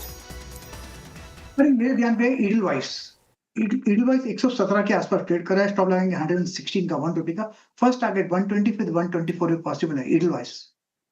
ईडलवाइज फाइनेंशियल, ये होगी गावस्कर की पिक। कविता जी आपकी पिक? तो अनुज जी, कजारिया सिरेमिक्स, यहाँ एक बहुत अच्छा रेक्टेंगल बॉटम फॉर्मेशन का ब्रेकआउट आया है with a good volume. So positionally counter अच्छा लगता है, 1200 तक के प्राइस मूव बनते हुए दिखने चाहिए। अंटिल काउंटर 1100 के लेवल के ऊपर है, यहाँ बाय ऑन डिप्स का अप्रोच रखें। कजारिया सेरामिक्स, ये कविता जी की पिक होगी कैश में। अमित जी आप क्या देख रहे हैं कैश में? श्रेया जी, मैं सीमेंस एनर्जी देख रहा हूँ। यहाँ पे continuously high top higher bottom का फॉर्मेशन है। स्टॉक ने एक पुल बैक दिया 50 डेमा तक और वहां से वापस एक ट्रेंड रिजम्पशन हुआ है। 10 और 20 डेमा के ऊपर ट्रेड कर रहा है। कल के सत्र में थोड़ा सा हॉल्ट था, लेकिन आज फिर ये अच्छा रिकवरी दिखा रहा है 10 और 20 डेमा के ऊपर। प्राइस 36-33 का है। स्टॉप लॉस हमारा रहेगा 3575, 3575 का, और टारगेट्स हमारे रहेंगे 3800 रुपीज के सीमेंस एनर्जी में। ओके, चलिए सीमेंस एनर्जी ये हो गया आपके लिए एक पिक। 24,000 पे है रेजिस्टेंस। थोड़ा सा देखिए, तीन बार गए हम वहाँ पर और तीनों बार उसको क्रॉस नहीं कर पाए। 24,000.1, 24,000.3, 24,000.2, लेकिन उसको नहीं क्रॉस कर पा रहे हैं। लेकिन एक बार कुफोज वापस लेकर आइए ज़रा, और कुफोज देखिए अब आप डे हाई पर आ गया है। और ये मतलब मेरे ख्याल से आज जितने भी हमने जो स्टॉक्स चुने बिग स्टॉक्स में, चार्ट जीपीटी में, स्पॉटलाइट में, मेरे ख्याल से सबसे बेहतर, सबसे क्लीन मूव इसमें रहा। एक मूव सुबह आया, उसके बाद थोड़ी प्रॉफिट बुकिंग आई, और उसके बाद लोअर लेवल से एक दूसरा मूव आया, 1430 तक गिरा प्रॉफिट बुकिंग में, सुबह 1445 तक गया, फिर उसके बाद फिर एक और मूव आया। ये वाला मूव सस्टेन कर रहा है, ये इंटरेस्टिंग है। चलिए अब आज की दूसरी बड़ी स्पेस पर फोकस करते हैं। आज का टॉप गेनर है पीजी इलेक्ट्रोप्लास्ट। क्यों? क्योंकि आज सुबह जो मोतीलाल ओसवाल की रिपोर्ट आई थी ईएमएस में, उसमें उन्होंने पीजी इलेक्ट्रोप्लास्ट मेंशन किया था, इस वजह से भागा है वैसे पीजी इलेक्ट्रोप्लास्ट। तो समझते हैं आशीष से ही कि क्या खास डिस्कस हो रहा है इस रिपोर्ट में। आशीष बताइए। सर बढ़िया रिपोर्ट है, और ईएमएस स्पेस के सभी स्टॉक्स में आप देखें तो हाई से बड़ी गिरावट आ गई है, सब काफ़ी नीचे ट्रेड कर रहे हैं। लेकिन अब इस मोतीलाल ओसवाल की रिपोर्ट में ये कहा गया है कि डिमांड को लेकर कहीं पर भी कंसर्न नहीं है। थोड़े बहुत चैलेंजेस इंडस्ट्री में देखने को मिल रहे हैं, लेकिन पूरी इंडस्ट्री की और सभी इंडिविजुअल मेंशन्ड कंपनीज की टॉप लाइन जो है लगातार बढ़ती जा रही है। सबका डेटा भी आपके सामने रखूंगा। सबसे पहले बता रहे हैं कि Q4 में जो टोटल एग्रीगेट ऑर्डर बुक है ये तकरीबन 20,500 करोड़, जिसमें पिछले साल के मुकाबले 25% की बढ़त आपको देखने को मिली। जो सेक्टर की रेवेन्यू है 8% बढ़कर 18,600 करोड़, ये चौथी तिमाही के आंकड़े मैं आपको बता रहा हूँ। लेकिन जो प्रोजेक्टेड रेवेन्यू है ये अपने आप में बड़ा खास है। FY26 से लेकर FY28 तक के जो फोरकास्ट यहाँ पर दिए गए हैं, तो रेवेन्यू है, एबिटा है और मुनाफा, सब में बहुत ज़बरदस्त ग्रोथ है। रेवेन्यू में 31% CAGR, एबिटा में 35% CAGR और मुनाफे में 44% CAGR की ग्रोथ का यहाँ पर अनुमान लगाया जा रहा है। अब बात करते हैं वो कारण की जिसके चलते इस सभी स्टॉक्स में आपको गिरावट देखने को मिली। इनपुट कॉस्ट प्रेशर लगातार बढ़ता जा रहा है। दरअसल क्या हो गया है कि जो रैम के प्राइसेस हैं, मेमोरी प्राइसेस हैं, ये बहुत सिग्निफिकेंटली बढ़ चुके हैं। अब आप पिछले साल सितंबर से लेके अब तक की देखें तो रैम के प्राइसेस तकरीबन 4 गुना, और कुछ ऐसे मेमोरी प्रोडक्ट्स हैं जिनके प्राइसेस में 7 गुना तक की बड़ी बढ़त यहाँ पर देखने को मिली। और इसके पीछे कारण ये कि डेटा सेंटर्स और AI की वजह से लगातार मांग यहाँ पर आपको देखने को मिल रही है। लेकिन एक चीज़ जो है जो मार्केट इग्नोर करके चल रहा है, इन्होंने हाईलाइट किया अपनी रिपोर्ट में कि ये सभी जो कॉन्ट्रैक्ट मैन्युफैक्चरर्स हैं पहले से क्लॉज करके रखते हैं कंपनीज के साथ कि अगर इनपुट कॉस्ट बढ़ेगा तो वो धीरे धीरे पास ऑन करते रहेंगे, और वो उसके हिसाब से फिर आगे जाके कॉन्ट्रैक्ट्स में मॉडिफिकेशन देखने को मिलते हैं। अब बात करते हैं सबसे इंपॉर्टेंट जो टॉप लाइन है, ऑर्डर है, वो बहुत बढ़िया है और लगातार ग्रोथ यहाँ पर आपको देखने को मिल रही है। एक बार सभी जो कंपनीज इनके कवरेज में इनकी ऑर्डर्स और सालाना पिछले साल के मुकाबले जो ग्रोथ है वो सामने रख देता हूँ। जैसे केन्स टेक में देखें तो तकरीबन 8,400 करोड़ की ऑर्डर बुक है और इसमें 27% की बढ़त देखने को मिली। सिरमा में 6,600 करोड़ की ऑर्डर बुक है, 23% की बढ़त है। एवलॉन टेक है, साइन DLM है जिसमें 27% की ग्रोथ, और डेटा पैटर्न जिसका छोटा सा EMS वर्टिकल है 930 करोड़ की इनके पास ऑर्डर बुक है, और यहाँ पर भी आपको तकरीबन 27%, यानी सब में मिनिमम 23 से लेके 27% की ग्रोथ देखने को मिली। और इसी के चलते आगे के ग्रोथ आउटलुक पर ये निश्चिंत है और बढ़िया टारगेट्स दे रहे हैं। जैसे मिसाल के तौर पर डिक्सन टेक यहाँ पर खरीदारी की रहा है, ये स्टॉक थोड़ा सा ऑफाइज हो गया, 14,600 का टारगेट है। एम्बर एंटरप्राइज है, Kaynes technologies, data pattern, Syrma, साइन, डीएलएम, सब पर आप देखें तो मोर और लेस बुलिश हैं और अच्छे टारगेट्स दे रहे हैं। ऑलराइट आशीष, बहुत बहुत शुक्रिया। तो ये EMS स्पेस जहाँ पर काफ़ी बज़ है आज, एक बार लेकर आइए बंधन बैंक इंटरडे चार्ट। और अगेन मुझे थोड़ी सी खुशी इस बात की श्रेया रैली स्क्रीन पर हुई है। देखिए क्या होता है जब हम बिग स्टॉक्स लेते हैं और अगर वो खुले ही जाएं ऊपर, उसके बाद कोई मतलब छोड़ना है, मतलब अगर किसी ने पैसा नहीं बनाया तो मेन चीज़ ये कि हम जो स्टॉक हम डिस्कस कर रहे हैं वो अगर लोग लेके उसके बाद पैसा बनाए तब कंफर्ट मिलता है हमें। वो खुली जाए 5-6% ऊपर, हमारे अपने एक चेस्ट थम्पिंग के लिए अच्छा है वो कि देखिए बता रहा वो होगा नहीं, लेकिन हमारे कहने पर हमारे व्यूअर ने पैसा बनाया नहीं बनाया, मेन चीज़ ये। और ये देखिए बंधन बैंक आज किस तरीके से, और इनफैक्ट अगर आप इसका 1 महीने का भी चार्ट देखेंगे, जब वेस्ट बंगाल का इलेक्शन का वर्डिक्ट आया था तब मैंने आपको एक बात बताई थी कि यहाँ से एक बड़ी री रेटिंग हो सकती है बंधन बैंक में। क्यों? क्योंकि पिछली सरकार में वेस्ट बंगाल की सरकार थी, जो तृणमूल की सरकार थी, उसमें कहा जाता है कि काफ़ी लोन वेवर होता रहता था, तो उस वजह से एक बहुत टफ होता था। अब असम और बंगाल ये 2 स्टेट्स हैं जहाँ पर इनके बिग बिजनेसेस हैं, अब दोनों में बीजेपी की सरकार है, तो एक मार्केट एक अजम्पशन लेके चल रहा है कि अब थोड़ा बेटर होगा। और अब देखिए ये स्टॉक में अच्छा मूव आ रहा है। चलिए अब बात करते हैं एक और जो बड़ी ब्रेकिंग न्यूज़ आप देख रहे हैं, टीजर्स देख रहे हैं।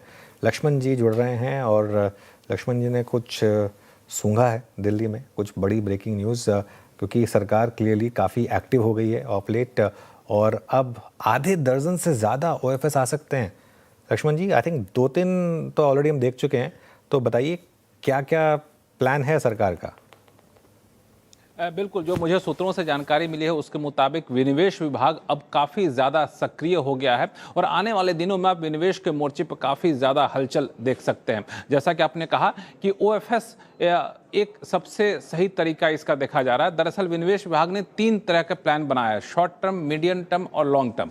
शॉर्ट टर्म प्लान के तहत OFS पर ज़्यादा फोकस यहाँ पर रहेगा। और OFS के तहत आपको बता दूं कि दरअसल 4 कंपनियों को OFS अब तक आ चुके हैं और 5वीं कंपनी का OFS का ऐलान सरकार ने अभी किया है। तो ये आपको दरअसल 5 हो चुका है, लेकिन जो सूत्र बता रहे हैं उसके मुताबिक करीब 6 कंपनियां, आधा दर्जन कंपनियां ऐसी हैं जो कतार में हैं जिनका आने वाले दिनों में सरकार OFS ला सकती है। और इन कंपनियों में से कई कंपनियों की पहचान कर ली गई है हाई लेवल कमेटी की तरफ से। ये जो हाई लेवल कमेटी होती है उसमें विनिवेश विभाग के अधिकारी होते हैं, संबंधित मंत्रालय के अधिकारी होते हैं और फिर वहां से जो है कंपनियों का चयन किया जाता है और कंपनियों का चयन करने के बाद फिर इसको अल्टरनेट मैकेनिज्म जो मंत्रियों का समूह होता है उसके पास भेजा जाता है। तो कई कंपनियों की मंजूरी यहां तक मिल चुकी है। अब कंपनियों का फ्लोर प्राइस क्या होगा, कितनी हिस्सेदारी बेची जाएगी, ये सब प्रक्रिया काफी अंतिम चरण में है। और हर हफ्ते, मुझे सूत्र बता रहे हैं, हर हफ्ते वित्त मंत्रालय में एक महत्वपूर्ण बैठक होती है जिसमें विनिवेश की रफ्तार को लेकर के कैसे आगे बढ़ा जाए, किन कंपनियों का OFS लाना, इस पर तय किया जाता है। तो एक तो ये रहा। दूसरा, आप देखेंगे एसेट मोनेटाइजेशन पर सरकार का काफी ज्यादा फोकस रहने वाला रह सकता है आने वाले दिनों में। स्ट्रेटेजिक विनिवेश, इस पे थोड़ी सी रफ्तार धीमी रह सकती है। जिन जिन कंपनियों को कैबिनेट ने मंजूरी दी है उसी पर सरकार मीडियम टर्म, लॉन्ग टर्म में फोकस करेगी। कोई नई कंपनी शामिल किया जाएगा इसकी संभावना थोड़ी सी कम है। ओके, चलिए ठीक है। तो लक्ष्मण जी, मान के चलें कि अब सरकार ने एक मन बना लिया है, क्योंकि मार्केट भी थोड़ा सा तेजी का एक फॉरवर दिखा रहा है। अभी आपके पास कोई स्पेसिफिक जानकारी नहीं है कि कौन कौन सी कंपनियों पर फोकस है? नहीं, दरअसल जो मैंने कहा कि आधे दर्जन से ज़्यादा कंपनियां जिसकी पहचान की गई है, लेकिन इसको अलग अलग प्रक्रिया के तहत गुजरना होता है, वो प्रक्रिया यहाँ पे जारी है। और इन कंपनियों का नाम लेना चूंकि काफ़ी ज़्यादा संवेदनशील होता है और काफ़ी गोपनीय तरीके से सरकार इसको अंतिम रूप देती है, तो बताना बहुत वाजिब होगा नहीं। ओके, लेकिन टाइमलाइन क्या इसी महीने आ जाएंगे या अगले महीने तक एक्सपेक्ट कर रहे हैं? टाइमलाइन दरअसल पूरे कारोबारी साल का इन लोगों ने एक रोड मैप तैयार किया है, उस कारोबारी साल को रोड मैप के तहत होगा। और ये कब लाना है ये दरअसल आखिर समय पे सरकार तय करती है। सब कुछ पहले से तय रहता है। टाइमिंग जो है वो 24 घंटे 72 घंटे पहले तय किया था, ठीक है अब हमें OFS लाना है, तो इस तरह के प्रक्रिया रखी जाती है। तो लेकिन मुझे जो लग रहा है कि महीने भर के भीतर कुछ एक कंपनियों का आ सकता है, फिर आने वाले महीनों में कुछ कंपनियों का आ सकता है। तो पूरे कारोबारी साल को लेकर चलें तो मुझे लगता है कि यहाँ पे 6-7 कंपनियों के OFS जल्द से जल्द आ सकते हैं। ओके अच्छा, एक चीज़ और आपने कही इसमें कि थोड़ा स्ट्रैटेजिक डाइवर्समेंट को लेकर थोड़ा सा अभी जो रफ्तार है वो धीमी है। ये क्यों? जो थोड़ा सा एक सेटबैक्स लगे हैं पास में, चाहे वो BPCL हो, कॉनकोर हो, IDBI हो, उस वजह से? नहीं, इसमें दरअसल जो मैं समझ पा रहा हूं कि सरकार कोई पॉलिटिकल कैपिटल में कहीं कोई डेंट आया वैसा चीज सरकार फिलहाल करना नहीं चाहती है। और स्ट्रेटेजिक डाइवेस्टमेंट में सरकार ने ये पाया कि स्ट्रेटेजिक डाइवेस्टमेंट करने से पहले उस कंपनी की माली हालत को और बेहतर किया जाए, तो ये भी एक सोच रही है। संबंधित मंत्रालयों से कई दौर के सलाह मशविरा हुए, मिसाल के तौर पर शिपिंग कॉर्पोरेशन ऑफ इंडिया हो, दूसरी कंपनियों, संबंधित मंत्रालयों ने कई सारे सुझाव वहां पर दिए, तो उन सुझावों को यहाँ पे शामिल करने की कोशिश की जा रही है। इसीलिए मुझे लगता है स्ट्रेटेजिक डाइवेस्टमेंट में थोड़ा सा वक्त लगेगा, क्योंकि यहाँ पे सरकार मैनेजमेंट कंट्रोल वहाँ पे दे रही होती है, स्ट्रेटेजिक हिस्सेदारी बेच रही होती है, तो सरकार को कई पहलुओं को देखना होता है। तो इसी वजह से सरकार वहाँ पे थोड़ा सा धीमे रफ्तार से या फिर कहें ज़्यादा संतुलित अप्रोच अपनाना चाहती है, इसलिए ये देरी आपको दिख रही है। ऑलराइट, चलिए लक्ष्मण जी, बहुत बहुत शुक्रिया। काफ़ी इंपॉर्टेंट खबर मार्केट के लिए, और ये जानकारी दी आपने, इसके लिए बहुत बहुत शुक्रिया। मीनवाइल एक बार डिक्सन टेक वापस लेकर आइए ज़रा। और अगेन आज सुबह हम बात कर रहे थे श्रेया डिक्सन टेक की, कि हमने इसको ChatGPT में लिया था, CLSA का एक डाउनग्रेड आया था, तो उसकी वजह से एक कैविएट था, अगर वो नहीं आया होता ना आज ये one of the top gainers होता। लेकिन वो डाउनग्रेड की वजह से पहले तो सुबह रैली हुई, अच्छी बात ये हुई, लेकिन सुबह रैली कोलैप्स हुई, लेकिन अब अच्छी बात ये है कि लोअर लेवल से वापस अच्छी रैली आ रही है, और इनफैक्ट अब हम डे हाई पर आ गए। और अगर आपने कोई डिप मिल गई तो अच्छी, अगेन एक जब डे हाई पर आ जाए तो थोड़ा अच्छा लगता है, क्योंकि एक अच्छा मूव यहाँ पर आ रहा है, और डिक्सन टेक का डे हाई पर। चलिए धमाकेदार ऑप्शंस ले लेते हैं। धमाकेदार ऑप्शंस लेंगे हम मानस जी से, अच्छा श्रीकांत जी भी जुड़ गए पैनल में, और रचना जी से। श्रीकांत जी गुड आफ्टरनून। चलिए तो आपसे शुरुआत करते हैं, आपका धमाकेदार option. Good afternoon Anuj ji, good afternoon everyone. तो देखिए यहाँ पे मुझे लग रहा है कि कोफोर्ज इसी पर्टिकुलर स्टॉक में काफ़ी अच्छा टेक्निकल पैटर्न बना है। एक हमें लग रहा है कि एक कंसिस्टेंट एक्टिविटी इसमें देखने मिल सकती है, और अगर मैं करंट लेवल से अगर किसी ऑप्शन को अगर सजेस्ट करना चाहूँगा तो उसमें 1460 का कॉल ऑप्शन इसमें खरीदना है। 1460 के स्ट्राइक प्राइस का ऑप्शन जो 44-45 के करीब ट्रेड कर रहा है, इसे खरीदे, स्टॉप लॉस रखे 34 रुपीज़ का, और टारगेट्स यहाँ पे रहेंगे 65 और 75 के। तो करंट लेवल से कोफोर्ज के कॉल ऑप्शन खरीदने हैं। ठीक है, कोफोर्ज पसंद आ रहा है और अच्छा मूव भी है, 4% ऊपर देखिए आज के सेशन में कोफोर्ज। रचना जी ऑप्शन में कौन सा काउंटर? जी ऑप्शन में मेरी तरफ से कैनरा बैंक का सी रहेगा 133 का, उसको हम बाय करेंगे, और हम इसमें एसएल लगाएंगे 3.2 पे, और अपसाइड पे हमारा टारगेट रहेगा 5 और 6। ओके चलिए, कैनरा बैंक ये हो गई रचना जी की पिक। मानस जी आपका पिक धमाकेदार ऑप्शंस में? तो देखिए ऑप्शन के लिए बंधन बैंक के ऑप्शन में खरीदारी करनी है। स्टॉक ने एक बहुत ही इंपॉर्टेंट रेजिस्टेंस जो कि 212 रुपए पे था उसको ब्रेक किया है। तो बंधन बैंक का 215 वाला कॉल ऑप्शन जो 7 रुपए 20 पैसे पे ट्रेड हो रहा है, उसमें खरीदारी करने की राय रहेगी। 4 रुपये 90 पैसा, 4 रुपए 90 पैसे के स्टॉप लॉस से 12.5 रुपए तक के टारगेट देखने को मिल सकते। ओके, बंधन बैंक के मानस जी की पिक होगी ऑप्शंस में। तो ऑप्शंस में हमने 3 काउंटर्स डिस्कस किए, कोफोर्ज, बंधन बैंक, साथ ही रचना जी की तरफ से जो काउंटर आया था एक बार रखेंगे स्क्रीन पर। ऑप्शंस में उन्होंने सुझाया था कैनरा बैंक, माफ़ कीजिएगा, तो कैनरा बैंक। ये सारे स्टॉक्स रहेगा रडार पर, डिस्क्लेमर प्लेट आपके स्क्रीन पर है। अच्छा, पाइन लैब्स भी आज फोकस में, और पाइन लैब्स की इन्वेस्टर डे पर पूरे बाजार की नज़र थी आज, और इस पर कंपनी के मैनेजमेंट ने ब्रेकेज इनकम पर सफाई दी है। अब ये क्या है पूरी खबर, इसको समझ लेते हैं ऊपर से। ऊपर गुड आफ्टरनून, बताइए ये ब्रेकेज इनकम पर क्या सफाई है पाइन लैब्स की तरफ से? बिल्कुल श्रेया, गुड आफ्टरनून। काफ़ी फोकस में स्टॉक आते हुए नजर आ रहा है, काफ़ी उठापटक देखने को मिली। आज इसकी एनालिस्ट मीट भी चल रही थी, उसके बाद कंपनी की तरफ से क्लैरिफिकेशन भी आया, लेकिन उससे पहले एक खबर सामने आई थी। एक रिपोर्ट के अनुसार ब्रेकेज इनकम को लेकर मामला सामने आया था। हालांकि मैनेजमेंट का एक्सचेंजेस पर कहना है, एक्सचेंज पर नोटिफिकेशन डाला है, उस पर कहना है कि ये जो पूरा मामला है ये बिल्कुल इनकरेक्ट है, और यहाँ पर उन्हें क्लैरिफिकेशन आते हुए दिखा। अब ये पूरा मामला क्या है, FY 27 में कंपनी की जो रेवेन्यू थी वो करीबन करीबन 2710 करोड़ के आसपास थे और पहली बार मुनाफा आते हुए दिखा था करीबन 112 करोड़ के आसपास। ये FY26 के नंबर्स है, लेकिन अप्रैल में एक नोटिफिकेशन जारी किया गया था RBI की तरफ से और उस नोटिफिकेशन में जो ब्रेकेज इनकम पर है उस पर असर दिख सकता है। इस रिपोर्ट के अनुसार देखें तो हो सकता है कि ये जो मुनाफा कंपनी ने FY26 में दर्ज किया था इसमें क्लैरिफिकेशन नहीं था ब्रेकेज इनकम का, जिसकी वजह से कंपनी ने इनएक्यूरेट फाइनेंशियल्स दर्ज किए थे। अब ये ब्रेकेज इनकम क्या होती है पहले ये समझ लेते हैं। जब भी कोई भी कंपनी गिफ्ट कार्ड का जो बैलेंस बच जाता है वो जो नॉर्मली जो ग्राहक अगर इस्तेमाल नहीं करता है तो वो अपने बुक्स में दर्ज कर लेती है। अब पाइन लैब्स की भी एक कंपनी है जो कि गिफ्ट कार्ड है वो जो है वो बेचती है। Amazon, फ्लिपकार्ट, मिंत्रा, क्रोमा पर ये जारी किए जाते हैं। FY27 में करीबन 87 प्रीपेड कार्ड जो है वो जारी किए गए तो डेफिनेटली अगर इनका कुछ बैलेंस बचा होगा तो कंपनी ने अपने मुनाफे में दर्ज किया होगा, यही इस रिपोर्ट में लिखा था। लेकिन मैनेजमेंट का कहना है कि ये इनकम जो है कंपनी ने दर्ज नहीं की है, बहुत मिनिमम ये इनकम होती है और ब्रेकेज की जो इनकम है जो थर्ड पार्टी होती है उसी के पास जाती है, कंपनी की बुक्स में ये प्रोवाइड नहीं की जाती है।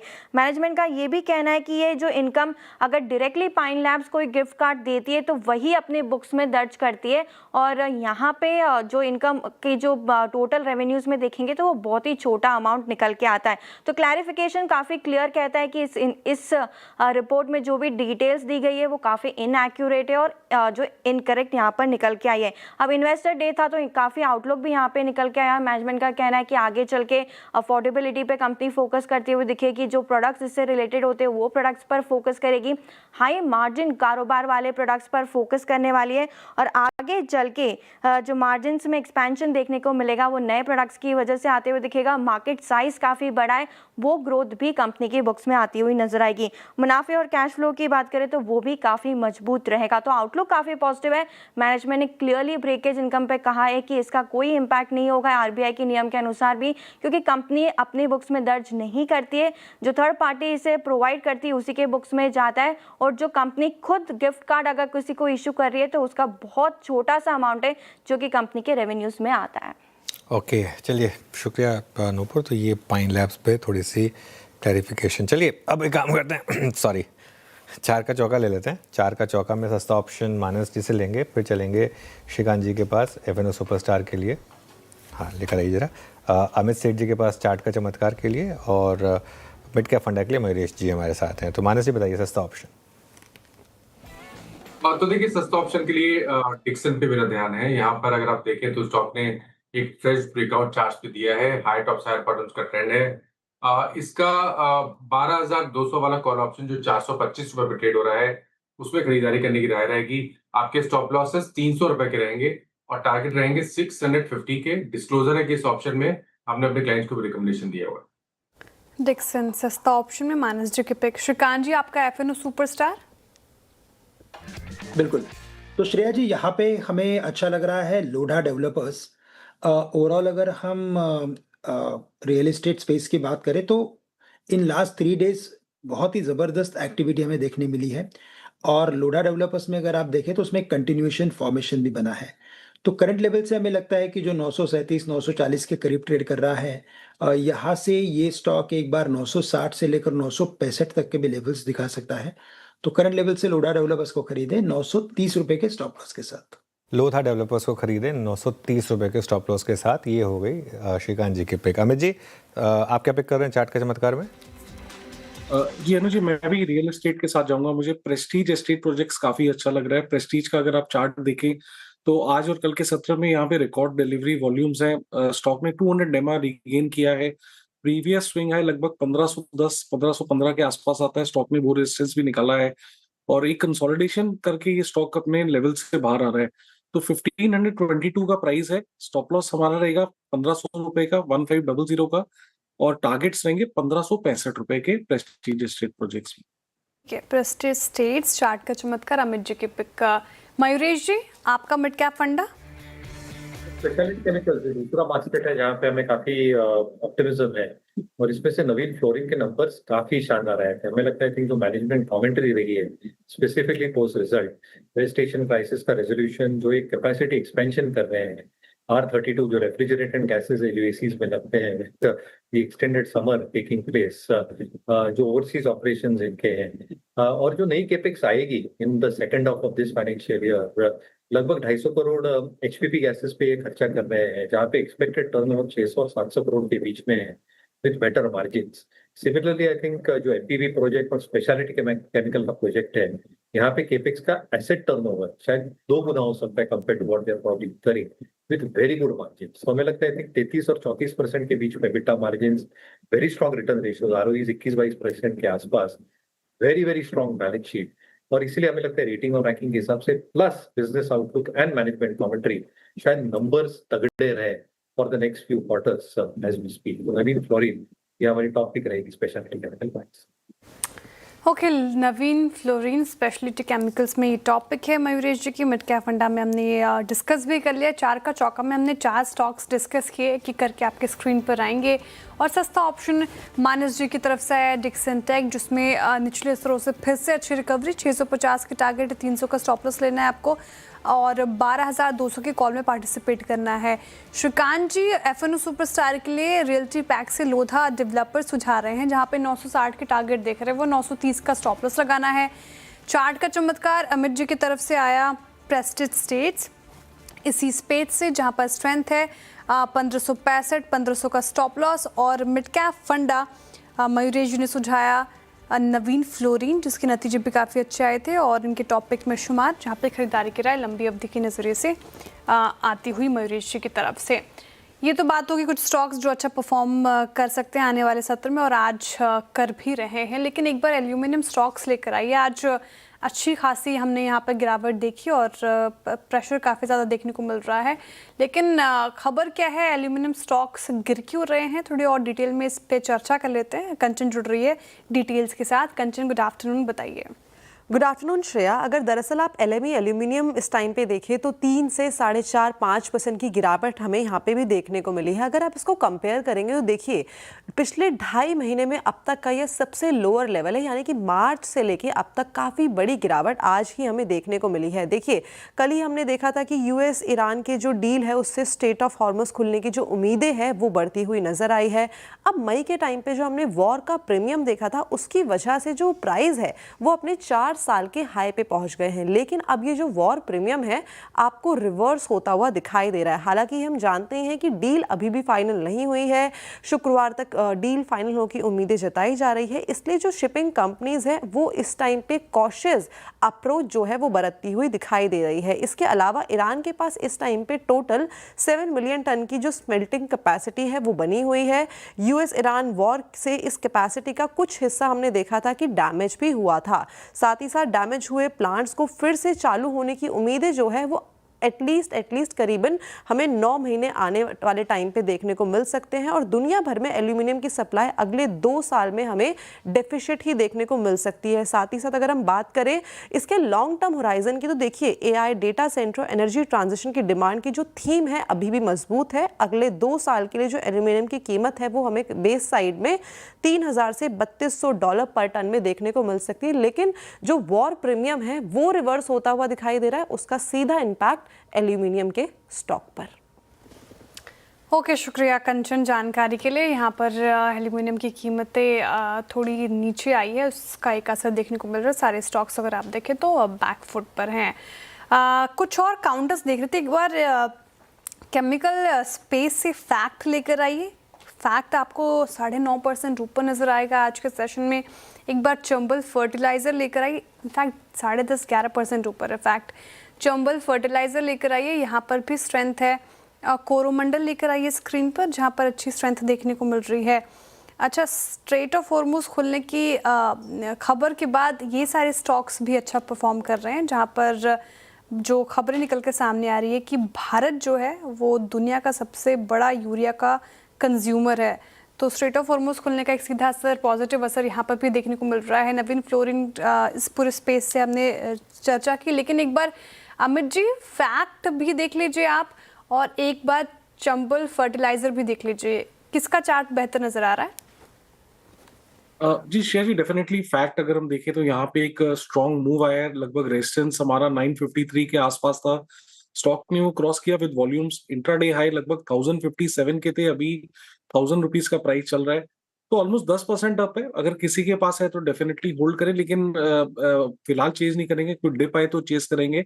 रिस्क रिवॉर्ड के लिहाज से अगर देखें तो चंबल फर्टिलाइजर का चार्ट बेटर है, बिकॉज ये इसने 200 एमआ जस्ट अभी क्रॉस ही किया है और प्रीवियस स्विंग हाई को भी क्रॉस किया है, जो कि लगभग 484 के आसपास है। तो चंबल में पोजीशन बनाई जा सकती है, छोटा सा 484 का स्टॉप लॉस रखेंगे और 500 से 510 के टारगेट्स रहेंगे चंबल फर्टिलाइजर में। चंबल फर्टिलाइजर्स ये हो गई पिक स्पेस में।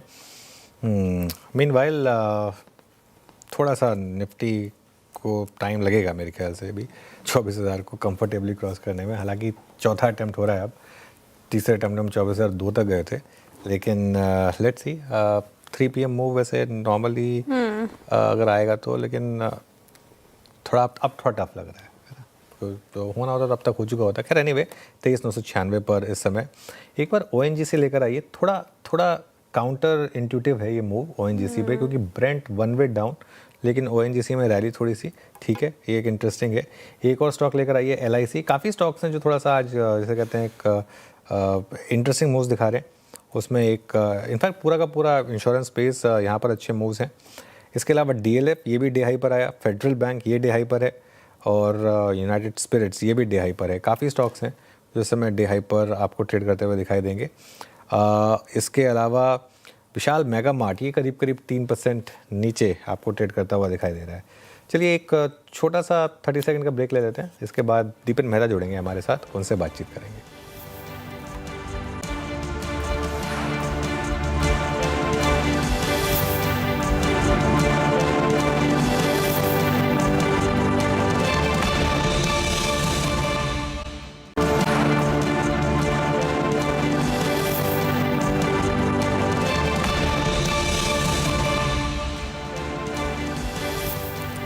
ओके चलिए अब दीपन मेहता जुड़े हमारे साथ एलेक्सर इक्विटीज से, उनसे बातचीत होगी। दीपन जी गुड आफ्टरनून। दीपन जी क्लियरली मार्केट में एक रिलीफ रैली, बहुत शानदार रैली प्ले आउट हो रही है। अब इस समय आपकी अप्रोच क्या है इस मार्केट में? क्या थोड़ा सा इस रैली को यूज़ करें टू लाइटन पोजीशन, या फिर मार्केट एक बहुत बड़ी रैली की तैयारी कर रहा है आपके हिसाब से? या गुड आफ्टरनून सर, आपके शो पर इनवाइट करने के लिए बहुत बहुत धन्यवाद। आई थिंक अभी भी इस मार्केट में और भी दम है, ऊपर जा सकता है, लेकिन all depends upon the exact wording of the agreement. यानी कि अगर ये एक बढ़िया सा अग्रीमेंट होता है जहाँ पर हमें आश्वासन मिलता है कि लॉन्ग टर्म पीस रहेगी, तो मार्केट और भी यहाँ से ऊपर जा सकता है। क्योंकि if this peace is then Middle East तो सभी देशों के लिए, स्पेशली इंडिया के लिए बहुत ही फायदेमंद है बिकॉज ऑफ लोअर इन्फ्लेशन। लेकिन अगर इसकी लैंग्वेज थोड़ी आई वुड से कंफ्यूजिंग रहेगी, और अगर एक्सपर्ट्स को लग रहा है कि यहाँ पर कोई खास पीस नहीं मिलेगी, वॉर चलती रहेगी, ऑयल के प्राइसेस एलिवेटेड रहेंगे, ऊपर रहेंगे, तो फिर मार्केट यहाँ से भी करेक्ट कर सकता है। इसलिए आई थिंक बहुत ही इंपॉर्टेंट इवेंट होने वाला है on Friday, once you know the exact text of the agreement between Iran and US। Okay Deepan ji good afternoon. 19 जून पर तो नजर रहेंगी ही किस तरीके से चीज़ें सामने आती है, लेकिन क्रूड का नीचे आना $82 के नीचे कितना बड़ा पॉजिटिव आप मान रहे भारतीय शेयर बाजार के लिए, और कितना बड़ा ट्रिगर ये, इस पर क्या व्यू होगा? देखो शायद क्या हो रहा था अब तक कि जब से ये वॉर चालू हुई थी ईरान के साथ में, वहां से हमारे फंडामेंटल्स धीरे धीरे डिटेरियोरेट हो रहे थे।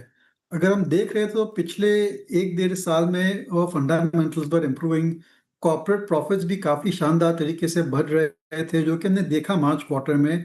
लेकिन ये वॉर के कारण से बहुत ज़्यादा डिस्ट्रप्शन हो गया है, कुड बी टेम्पररी, बट लेकिन फिर भी ये जो जून का क्वार्टर है, शायद सितंबर का क्वार्टर है, will see the stress of supply chain disruption और higher oil and other commodity prices. तो अगर ये वॉर समाप्त हो जाती है तो वी विल सी एटलीस्ट के जो डिटेरियोरेटिंग फंडामेंटल्स है और कॉर्पोरेट प्रॉफिट्स पर जो प्रेशर है वो समाप्त हो जाएगा, खत्म हो जाएगा, और धीरे धीरे we can go back to our growth trajectory. आप ये सोचिए कि अगर ईरान की वॉर नहीं होती तो वे कुड आवर मार्केट्स भी, हमारे जो मार्केट से निफ्टी शायद 30 पे पहुंच गया होगा because of very strong earning season for the March quarter. तो ये पोजीशन है, और जैसे मैंने कहा आई थिंक अगले एक हफ्ते में पूरा का पूरा पिक्चर क्लियर हो जाएगा और हमें ये आश्वासन मिलेगा कि peace is there in spirit and in letter कि केवल एक टेम्पररी फेज है। दीपन जी, रिलायंस की एजीएम है फ्राइडे को, आपका व्यू क्या है स्टॉक पर, क्योंकि आज की रैली में काफ़ी कंट्रीब्यूशन है रिलायंस का? देखिए अनुज, आई थिंक रिलायंस की परफॉर्मेंस अच्छी आनी चाहिए because of the kind of fundamentals in play, और उनका जो ऑयल टू केमिकल बिजनेस है जनरली ऐसे समय में बहुत अच्छा कंट्रीब्यूशन देता है। लेकिन मेरी राय में आप देखिए वेदांता में क्या हो गया है, उन्होंने कंपनी स्प्लिट कर दी और कितना बढ़िया सा वैल्यूएशन मिला और कितना अच्छा वैल्यू अनलॉकिंग हुआ for the group as well as for the minority share holders. और मेरी तो राय यही है कि अगर रिलायंस इंडस्ट्री भी ऐसा कुछ करती है जहां पर वो अपने जो एग्जिस्टिंग बिजनेस है उसको स्प्लिट करके शेयरहोल्डर्स को शेयर्स देती है on equal kind of a share holding pattern, तो बहुत ही बढ़िया सा वैल्यूएशन निकल सकता है। क्योंकि धीरे धीरे क्या हो रहा है कि जियो के आईपीओ की वजह से वी आर सीइंग कि जो होल्डिंग कंपनी की डिस्काउंट रहती है वो धीरे धीरे आ रही है in the Reliance industry stock price. इसकी वजह है कि ये जो स्टॉक है it's been under perform for the past few months और सो। ओके, रिलायंस आउटलुक अच्छा नज़र आ रहा है। डिस्क्लेमर प्लेट आपकी स्क्रीन पर होगा। हमारी पेरेंट कंपनी तो कोई भी खरीद फरोख्त करनी हो, ये चर्चा सुनकर आपको मन कर रहा हो ऐसा करने का, तो अपने पर्सनल फाइनेंशियल एडवाइज़र की सलाह ज़रूर ले लें। अच्छा, सिंस दीपन सर आपने वेदांता का जिक्र किया, वेदांता डीमर्ज होकर अलग अलग 5 कंपनियों में लिस्ट हो चुकी है, तो अगर मैं आपसे प्रश्न पूछूँ कौन सी कंपनी अब डीमर्ज होकर आपको ज़्यादा बेहतर नज़र आ रही है, स्टैंड आउट कौन सी कंपनी कर सकती है, तो वो कौन सी होगी? Stand out has to be aluminium, क्योंकि इसकी वजह यह है कि वहाँ पर काफ़ी अच्छा एक्सपेंशन हो रहा है और सबसे बड़ा फोकस और पॉजिटिव ये है कि they are gradually reducing their cost of production, और यही स्ट्रैटेजी उन्होंने अपनाई थी इन हिंदुस्तान जिंक, जिसकी वजह से हिंदुस्तान जिंक ने बहुत ही बढ़िया रिजल्ट्स दिए पिछले कई सालों से और बहुत ही स्ट्रॉन्ग कंपेरेटिव पोजीशन भी है और अच्छा रिटर्न भी दिया है। तो same thing is playing out in Vedanta aluminium as well. लेकिन बाकी भी जो कंपनीज है हम उसको बेचने की सोच नहीं रहे। As a major of disclosure we are invested in Vedanta and all the companies, उसको हम बेचने की सजेशन नहीं देंगे क्योंकि वेदांता ग्रुप बहुत ही एग्रेसिव है और ये जो कंपनीज है they will be able to chart their own future and M and A activity भी एक्सपेक्ट कर सकते हैं इन कंपनीज में। Expansion plan, big expansion plans also can be expected, क्योंकि ये जो कंपनियां हैं बाकी के अपार्ट फ्रॉम एल्यूमिनियम, उनकी भी जो फाइनेंशियल पोजीशन है, उनकी जो एक्चुअल कंपेरेटिव पोजीशन है वो भी काफी स्ट्रांग है। इसलिए I would remain invested in all the company at this point of time. अगले 3-4 महीने में पिक्चर और क्लियर हो जाएगा कि कौन सी कंपनी कहाँ पर जा रही है। एंड आई स्ट्रांगली सस्पेक्ट कि अपार्ट फ्रॉम एल्यूमिनियम बाकी की जो कंपनीज है वहां पर कुछ ना कुछ एमएनए एक्टिविटी हो सकती है। इधर दे कैन बी एक्वायर्ड और they can acquire some businesses to get scale. Okay, अच्छा, आज जो HCL टेक ने किया, क्या उससे कुछ नज़रिया बदलेगा आईटी पर या नहीं अभी भी, और क्या रैली में फिर एग्जिट का ही व्यू रहेगा?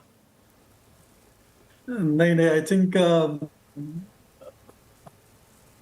अनुज, ये बहुत बड़ा प्रॉब्लम है आईटी सेक्टर के लिए। और I was invested in IT sector right from 2000, अभी 26 साल हो गए सेक्टर को ट्रैक करते करते एज यू नो। लेकिन जितना अब मुझे डर लग रहा है कभी भी पहले डर नहीं लगता था। 2008 में जब ग्लोबल फाइनेंशियल क्राइसिस थी तभी भी मेरे को काफी कॉन्फिडेंस था कि software service companies long term prospects are good. लेकिन अब शायद ये जो थीसिस है, ये जो कॉन्फिडेंस है, वो धीरे धीरे टूट रहा है और मेरे ख्याल से उनके लिए बहुत ही बड़े चैलेंजेस है, स्पेशली लार्ज कैप आईटी के लिए, जहां पर they need $multi-billion projects to survive, और ये नहीं हो रहा है। कुछ mid cap IT software service companies can do well क्योंकि उनकी वर्टिकल स्पेशलिटी है या फिर उनकी एजाइल पोजीशन है या बहुत ही बढ़िया मार्केटिंग है। तो आई थिंक हैंडफुल ऑफ 4 और 5 mid cap IT stocks can do well. लेकिन इंडस्ट्री एज अ होल पर एक बहुत बड़ा क्वेश्चन मार्क बन गया है और भाव हम देख रहे हैं कि धीरे धीरे गिर रहे हैं इसके stock prices. I would still like to avoid. देखिए, बेचने का समय निकल गया है, लेकिन अगर ट्रेडिंग रैली आती है, कुछ उछाल आ जाता है, तो डेफिनेटली इस सेक्टर में आपको सिलेक्टिव हो जाना चाहिए। और अगर आपके पोर्टफोलियो में बहुत ही बड़ा कंट्रीब्यूशन है तो फिर आपको वहां पर थोड़ा डेफिनेटली अपनी जो वेटेज है वो कम कर देनी चाहिए। ठीक है, ये आईटी पर व्यू हो गया आपका। दीपन जी, 2 स्टॉक्स मैं दिखा रही हूँ आपको। एक तरफ विशाल मेगा मार्ट जो 3% नीचे है आज, और दूसरी तरफ रखेगा एवेन्यू सुपरमार्ट जो 3%, 2.5-3% ऊपर है। विशाल मेगा मार्ट के नतीजे अच्छे आते हैं सर, लेकिन स्टॉक पर वो रिएक्शन देखने को नहीं मिलता। लेकिन एवेन्यू सुपरमार्ट पिछले कुछ सेशन से अच्छा कर रहा है, तो क्या इस स्पेस में भी सिलेक्टिव होने की जरूरत है? आपका क्या व्यू बन रहा है रिटेल स्पेस को लेकर? देखिए, आई थिंक दोनों कंपनियां ठीक है, Avenue supermarket also and Vishal mega mart. और अगर अगर यहाँ पर मॉनसून के कारण अगर विशाल मेगा मार्ट में कोई सॉफ्टनेस आ जाती है इन दी परफॉर्मेंस और द सेंटिमेंट, तो ये एक मौका बन सकता है खरीदने के लिए, क्योंकि विशाल मेगा मार्ट की जो स्ट्रैटेजी है, उनका जो ट्रैक रिकॉर्ड है और उनकी जो रनवे फॉर ग्रोथ है वो बहुत ही शानदार है। क्योंकि there is a strong case for close fashion industry to go from unorganise to organise, जहाँ पर विशाल मेगा मार्ट का बहुत ही बढ़िया पोजीशन है और उनकी काफ़ी अच्छी स्ट्रैटेजी भी है। तो हमारा व्यू विशाल मेगा मार्ट पर बहुत ही पॉजिटिव है। एवेन्यू सुपरमार्केट इज गुड, लेकिन वहाँ पर काफ़ी सारा कंपटीशन आ रहा है from the quick commerce companies.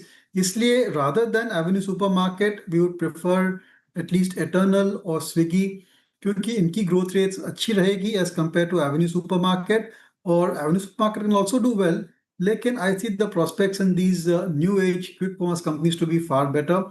लेकिन विशाल मेगा मार्ट जो है वो एक ज़रूर से उसको नज़र रखनी चाहिए, और अगर करेक्शन में कोई अच्छी वैल्यूएशन पर मिल सकता है और अगर आपका व्यू लॉन्ग टर्म है and you are able to ride out 2-3 soft quarters, तो ये अच्छे लॉन्ग टर्म रिटर्न्स दे सकता है। ओके दीपन जी, ठीक है। ये तो कुछ और स्पेसेस की बात करते हो। बीच में जब इस डील साइन होने से पहले हमने देखा था फार्मा और हॉस्पिटल स्टॉक्स काफ़ी अच्छा चले थे। तो दीपन जी, हॉस्पिटल स्टॉक्स पर क्या व्यू है आपका? नहीं, बहुत ही अच्छा व्यू है, पॉजिटिव व्यू है, एक सेफ सेक्टर है। और हमने देखा है कि 2-3 क्वार्टर से इनके नतीजे भी अच्छे आए हैं और काफ़ी अच्छी तरीके से एक्सपेंशन भी हो रहा है वहाँ पर। विथ यूजुअल डिस्क्लोजर कि हमारा investment in Apollo hospital remains our top pick. और यहाँ पर भी जैसे वेदांता में हो रहा है, स्प्लिट होने वाले हैं, हमें शेयर मिलेंगे for the other subsidiary companies और काफ़ी अच्छा वैल्यू अनलॉकिंग हो सकता है। और जो मेन उनकी हॉस्पिटल बिजनेस है, वहाँ पर अगले 2-3 साल में estimated 50% increase in the capacity है, जिसके कारण लॉन्ग टर्म ग्रोथ भी अच्छी आनी चाहिए। पर on the whole hospital industry पर व्यू हमारा पॉजिटिव है। Same is the case with diagnostics, जहाँ पर हमने देखा है कि मेट्रोपोलिस हो या डॉक्टर लाल्स हो या थैरोकेयर हो, सबके नतीजे बहुत ही शानदार आए हैं। एक्चुअल अंडरलाइन जो वॉल्यूम ग्रोथ है वो भी काफ़ी शानदार है। कुछ खास अच्छे नए लिस्टिंग भी हुए, जैसे कि एक नेफ्रोकेयर का कंपनी है, आईपीओ आया था रिसेंटली, बहुत ही बढ़िया नतीजे आए थे। We are certainly watching that particular stock. उनका बिजनेस मॉडल काफ़ी आई वुड से डिफरेंट है और बहुत सारा revenues almost 40% comes from overseas subsidy, जो कि बहुत ही अनयूजुअल है for a health care company. Deepan ji, health care space को लेकर आप पॉजिटिव है। बहुत शुक्रिया आज जुड़ने के लिए हमारे साथ, तमाम सवालों के जवाब देने के लिए। बहुत शुक्रिया आपके वक्त के लिए। Have a good evening sir. आगे बढ़ रहे हैं और निफ्टी, बैंक निफ्टी लेकर आइए स्क्रीन पर। 24,003 तक हम ऑलमोस्ट गए और हाई लगाया हमने, लेकिन 24,050 का जो हमने क्लोजिंग का नज़रिया रखा था सर, अगर वहाँ पे क्लोजिंग हो जाती तो बड़ा पॉजिटिव, वो नहीं हो पाया। 132 अंक ऊपर क्लोज होने की तैयारी। बैंक निफ्टी भी हालांकि काफ़ी सुधर गया। एक बार बैंक निफ्टी रखिएगा स्क्रीन पर। 111 अंक की तेज़ी के साथ अब क्लोज होने की तैयारी। क्लोजिंग स्ट्रैटेजी क्या करें सर? कैरी करना चाहिए या फिर न्यूट्रल व्यू लेंगे? नहीं, कैरी करेंगे श्रेया। ठीक, एड हुए हैं कुछ पॉइंट्स आपके। इस मार्केट में एक चीज़ जो हमने की, नहीं इंट्राडे में बहुत ज़्यादा पैसा नहीं बन रहा है, लेकिन आप होल्ड कर रहे हैं तो पैसा बन रहा है, तो अपनी कॉल पोजीशंस को कैरी करें। निफ्टी बैंक निफ्टी दोनों में हमने कल क्लोजिंग में एक फ्रेश व्यू लिया था कॉल्स कैरी करने का, तो वो कैरी करें। और देखिए निफ्टी की मार्केट स्ट्रांग है, मार्केट काफ़ी मजबूत है और 24,000 शायद गैप के साथ हो सकता है कल हो जाए। कल शायद 24,000 एक गैप से पार हो। और आज का अगर डेटा पॉजिटिव आ गया, मान लीजिए पुट कॉल रेशो भी ठीक ठाक है, थोड़ा यूएस मार्केट में बस डिसेंट सा एक्शन हो, कोई बहुत बड़ी गिरावट ना आए। कच्चा तेल देखिए, कच्चा तेल कहाँ पर है, एक बार यूएस फ्यूचर और कच्चा तेल भी रख दीजिएगा। जब मैं कल की स्ट्रेटजी की बात करूँ तो नॉर्मली वो साइड में रखें तो ज़्यादा अच्छा रहेगा। अगर ये चीज़ें अगर सब कुछ आपके हिसाब से ठीक रहें, 81.48 पर कच्चा तेल है, साइड में यूएस फ्यूचर्स रख दीजिए और वो भी देख लेते हैं वो क्या कर रहे हैं। तो कल शायद एक 24,000 गैप के साथ क्रॉस हो और 24,050 एक लेवल है जिसके ऊपर मुझे लग रहा है कि 24,200 तक का मूव जो है वो काफ़ी क्विकली आ सकता है। तो ये एक मेरा व्यू रहेगा कल की क्लोजिंग के लिए। ठीक है, कैरी करेंगे क्योंकि काफ़ी अच्छी स्ट्रेंथ आज के सेशन में भी नज़र आ रही है। अब डीलर्स डेस्क पे क्या कुछ हो रहा है, डीलिंग रूम चेक समझ लेते हैं, कौन से स्टॉक्स रहेंगे रिटायर पर, ऊपर से ऊपर बताएं। सबसे पहले केमिकल और फर्टिलाइजर्स के स्टॉक्स आज डीलर्स के रडार पर आते हुए दिखे, यहाँ पे फोकस करके चल सकते हैं। सबसे पहले फैक्ट, यहाँ पे हाई वॉल्यूम के साथ खरीदारी देखने को मिल रही है। ऑलमोस्ट 1.21 करोड़ शेयर्स जो हैं वो ट्रेड हो चुके हैं। 10% ऑलमोस्ट स्टॉक ऊपर है। यहाँ पर खरीदारी की रिकमेंडेशन डीलर्स की तरफ से आती हुई दिखी है। GNFC यहाँ पर भी हाई वॉल्यूम के साथ खरीदारी देखने को मिल रही है। 14 लाख शेयर्स NSE पे आपको कारोबार करते हुए दिखेंगे। 5% स्टॉक ऊपर भी है। चंबल फर्टिलाइजर यहाँ पर भी फोकस करें, यहाँ पर भी डीलर्स की तरफ से पॉजिटिव व्यू बनता हुआ नजर आ रहा है। हाई वॉल्यूम के साथ खरीदारी देखने को मिल रही है। 38 लाख शेयर्स जो है NSE पे फिलहाल कारोबार कर चुके हैं, तो 3.5% स्टॉक ऊपर भी दिखेगा। तो फर्टिलाइजर के शेयर्स आज फोकस में डीलर्स की रडार पर। 2 स्टॉक आपकी स्क्रीन पर लेके आते। सबसे पहले वेदांता आयरन एंड स्टील, यहाँ पे 2.16% इक्विटी एक्सचेंज हुई है ब्लॉक डील के जरिए। स्टॉक ऑलमोस्ट अपर सर्किट पर है। हो सकता है प्रोमिनेंट जो डोमेस्टिक फंड है उसका नाम आपको एंड ऑफ द डे इस डील में नजर आए, तो ये भी डीलर्स के रडार पे बना हुआ है। और दूसरा स्टॉक है मीशो। थोड़ी देर पहले यहाँ पर भी एक ब्लॉक डील होती हुई दिखी है। 2.4 करोड़ शेयर्स एक्सचेंज हुए हैं। यहाँ पर भी डीलर्स का मानना है कि प्रोमिनेंट म्यूचुअल फंड की तरफ से खरीदारी देखने को मिली है। तो chemical, Vedanta iron and steel और मीशो आज फोकस में। ठीक है, chemical as a space, Vedanta iron and steel और मीशो में बड़ी ब्लॉक डील होती हुई, तो ये रहेगी फोकस में सारे फैक्ट। GNFC और चंबल फर्टिलाइजर जो थोड़ी देर पहले मैं डिस्कस भी कर रही थी इन तीनों स्टॉक्स के बारे में, तो रहेगा डीलर्स डेस्क पे, रडार पर है ये, आपके फोकस में भी होना चाहिए। लेकिन हमारे पैनल क्या डिस्कस कर रहे हैं, STBT BTST ये समझ लेते हैं और पूछ लेते हैं। तो शुरुआत करेंगे श्रीकांत जी, बताइए वेंसडे के सेशन के लिए कौन सा काउंटर श्रीकांत जी? बिल्कुल, तो देखिए यहाँ पे हमें लग रहा है कि आज एक्सपायरी का थोड़ा सा प्रेशर है, तो मार्केट एक रेंज के अंदर रुका हुआ है। बट करंट लेवल से मुझे लगता है कि वापस अपवर्ड एक्टिविटी आ सकती है, जो 24,300 350 तक मार्केट को लेके जा सकती है, और बैंक का कंट्रीब्यूशन उसमें रहेगा ही। तो करंट लेवल से मुझे लगता है कि HDFC बैंक ये स्टॉक लेना चाहिए। 785 786 के करीब ट्रेड कर रहा है। 795 से लेकर 800 तक के टारगेट्स नजर आते हैं, और स्टॉप लॉस काफी नजदीक का है, तो 780 रुपए का स्टॉप लॉस रखना है, और 795 के टारगेट्स के लिए इसे खरीदना है HDFC बैंक को BTST के बेसिस पे। HDFC बैंक को BTST के बेसिस पे खरीदना है आपको। रचना जी, आपके पिक BTST के लिए? जी, मेरी तरफ से पिक ICICI बैंक रहेगी। There are good amount of chances कि कल का शायद ऐसा दिन हो सकता है जब IT बैंक और रिलायंस तीनों चले, और बैंकिंग में से हम उसमें से ICICI को चूज करेंगे ऑन फ्यूचर्स, जिसमें हम 1330 पे SL लगाएंगे for a long trade, and इसमें हमारा टारगेट रहेगा 1360 एंड 1375। ओके, 2 दिग्गज प्राइवेट बैंक्स आ गए हमारे पैनल्स के रडार पर। HDFC पहले और फिर दूसरी बार ICICI बैंक आया है। मानस जी, आप क्या कैरी करेंगे? तो देखिए, LTM में खरीदारी करके जाएंगे। LTM में अगर आप देखें तो इंटरडे चार्ट पे हाई टॉप हायर बॉटम्स का कंफर्मेशन है। डेली चार्ट पे स्टॉक ने 10 डे मूविंग एवरेज को रीगेन कर लिया है, तो आई थिंक इसके फ्यूचर में खरीदारी करनी चाहिए। स्टॉप लॉस आपको 3970 का लगाना है, और आपके टारगेट रहेंगे 4125 4125 के। ओके, कविता जी आप बताइए क्या पिक करें? तो मैं फाइनेंशियल सर्विसेज जाऊंगी। मुझे लगता है BSE में एक अच्छे मूव बनते हुए दिख सकते हैं। एज ऑफ नाउ 4154 के लेवल पर है।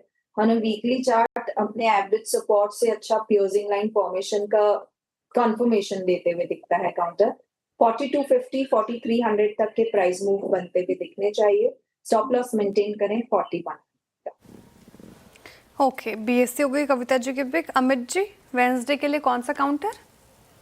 जी श्रेया जी, मैं बजाज फाइनेंस के साथ ही कंटिन्यू करूंगा। डेज हाई पे बंद हो रहा है, इसमें ही BTST रहेगा। स्टॉप लॉस अब रहेगा 950 का, और टारगेट्स हमारे 990 के रहेंगे बजाज फाइनेंस में। गाबा सर, आपका ट्रेड आइडिया कल के लिए? ध्यान तो IT पे ही रहेगा, और स्टॉक का नाम है कोफोर्ज। अच्छा सेटअप है, ट्रेड करेगा 1466 पर, स्टॉप लगेंगे 16 रुपीज का, 1450 का, टारगेट भी नियर टर्म रहेगा 1500 का। कोफोर्ज। ओके, कोफोर्ज ये अच्छा लग रहा है गाबा सर को, और शानदार मूव रहा है इस पर्टिकुलर काउंटर में। 4.5% की तेजी के साथ डेज आई पर हमारा बिग स्टॉक भी था ये। ब्रेथ समझ लेते हैं सर से। ब्रेथ सर, आज वायदा की कैसे रही? आज थोड़ी सी इफ़ी था मार्केट का मामला जो है ना, क्योंकि आप देखेंगे तो नेक एंड नेक चलता रहा पूरे दिन मामला, और टुवर्ड्स द एंड थोड़ा सा बुलिश फेवर में आया, ये अच्छी बात है। 79 लॉन्ग, 53 शॉर्ट कवरिंग। अब देखिए जैसे जैसे आप तीसरे हफ्ते में जाएंगे सीरीज़ के तो थोड़ा सा ये मामला आपको दोनों तरफ का दिखेगा। 57 में शॉर्ट और 25 में लॉन्ग अनवाइंडिंग। सबसे पहले आते हैं लॉन्ग पोजीशंस पर, और लॉन्ग पोजीशन में सबसे ऊपर PG Electroplas 7%, Prestige Estates, Bandhan bank, United Spirits और एवेन्यू सुपरमार्ट, सब में अच्छे मूव्स आए। इसके बाद शॉर्ट कवरिंग में Coforge, Suzlon, ICICI Lombard, HCL tech और SBI कार्ड रहे। शॉर्ट बिल्डअप वाले स्टॉक्स में आते हैं। शॉर्ट बिल्डअप में नाल्को ऑब्वियसली, हिंडाल्को दोनों, साथ ही विशाल मेगा मार्ट, उनो मिंडा और ह्युंडे, यहाँ पर थोड़ी सी शॉर्टिंग हुई आज। और लॉन्ग अनवाइंडिंग कहाँ हुई? Kalyan jewellers, Angel One, Maruti Suzuki, Mankind और पेटीएम, यहाँ पर आप देखेंगे तो थोड़ी सी आज लॉन्ग अनवाइंडिंग हुई। तो ये कुल मिलाकर आज का FNO setup share. FNO setup हमने समझ लिया। कुछ आईटी काउंटर्स रखिए एक बार स्क्रीन पर। 0.25% की तेजी के साथ आईटी क्लोज होने की तैयारी। कोफोर्ज का जिक्र किया, HCL टेक आज का एक बिग स्टॉक्स में शुमार था ही। टीसीएस लेकर आइए। टीसीएस लगभग ये 0.2% ऊपर क्लोज होने की तैयारी कर रहा है। रचना जी, सुबह आपकी पिक थी 2202 के टारगेट थे, 2205-6 तक हम गए, टारगेट हिट हुआ, उसके बाद फिर से फिसले और फिर हमें एक तेजी देखने को मिल रही है। अब क्या अपडेटेड मूव होगा आपका? क्या एक्सपेक्टेशंस टीसीएस में? जी, इंट्राडे के ट्रेड के हिसाब से उसने दिया अपना टारगेट और फिर एक इंट्राडे पुल बैक आया, नथिंग मच बियॉन्ड दैट। मेरे हिसाब से रैली कंटिन्यू होनी चाहिए। As I told earlier also, कल शायद तीनों चीजें चलनी चाहिए, bank, IT and Reliance. So this should also move accordingly. और ये चीज अगर फ्रक्टिफाई होती है तो कल के दिन में हमें ये 22-35 के नंबर्स भी दिखा सकता है कि टीसीएस का टारगेट। जी, टीसीएस का पहले टारगेट हिट हो चुका था और इस लेवल्स पर भी आप देख सकते हैं यहाँ पर अच्छी तेजी देखने को मिल रही है। और कुछ काउंटर्स देख लेते हैं जहाँ पर स्ट्रेंथ है। एक बार टाटा कंज्यूमर लेकर आइए स्क्रीन पर। एफएमसीजी पैक की चर्चा आज सुबह से हो रही थी और ब्रोकरेज रिपोर्ट्स में मैंने बताया भी था आज एफएमसीजी फोकस में रह सकता है। एक बार रिविजिट करते हैं टाटा कंज्यूमर को लेकर। 3% ऊपर सिटी की बुलिश रिपोर्ट आई है। क्या टारगेट आए हैं और क्या कुछ बातें कही गई है, समझ सकते हैं, ऊपर से ऊपर बताएं। बिल्कुल, सुबह से लगातार यहाँ पे चर्चा हो रही है और आपने सुबह डिस्कस भी की थी टाटा कंज्यूमर प्रोडक्ट की रिपोर्ट। सिटी की रिपोर्ट आती हुई दिखी है, बाय की रेटिंग को बरकरार रखा है मैनेजमेंट ने। Q4 के बाद भी बाय की रेटिंग आती हुई नजर आई थी, टारगेट 1450 के, लेकिन कमेंट्री काफ़ी पॉजिटिव आपको नजर आएगी। डिमांड को लेकर काफ़ी पॉजिटिव है, आउटलुक काफ़ी मजबूत उन्हें यहाँ से नजर आ रहा है। स्लो डाउन कहीं तक उन्हें नहीं दिख रहा है सिटी को, ये काफ़ी पॉजिटिव है। कंपनी के जितने भी प्रोडक्ट्स है, टाटा संपन्न, आरटीडी, नरिश्को में ग्रोथ आने की संभावना है। हाल ही में जो एक्वायर किए थे कंपनी ने, ऑर्गेनिक इंडिया और कैपिटल फूड्स, यहाँ पर भी अच्छी ग्रोथ Q4 में भी देखी थी, एक अच्छा रनअप देखने को मिला था। और यहाँ पर इस आगे चल के भी सिटी काफ़ी बुलिश है इन कारोबार को लेकर। शॉर्ट टर्म कमोडिटी की जो प्राइसेस है वो स्थिर रहने की उम्मीद है। प्रोडक्ट की कीमतों में कोई ज़्यादा बढ़ोतरी नहीं हुई है, लेकिन Q4 के कॉल में मैनेजमेंट ने कहा था कि ज़रूरत होगी तो प्राइस हाइक कंपनी डेफिनेटली लेती हुई नजर आएगी। अभी फिर सिटी का भी यही मानना है कि सोच समझ के कंपनी जो है प्राइस हाइक लेगी, मार्जिन पर इतना इम्पैक्ट नहीं देखने को मिलेगा।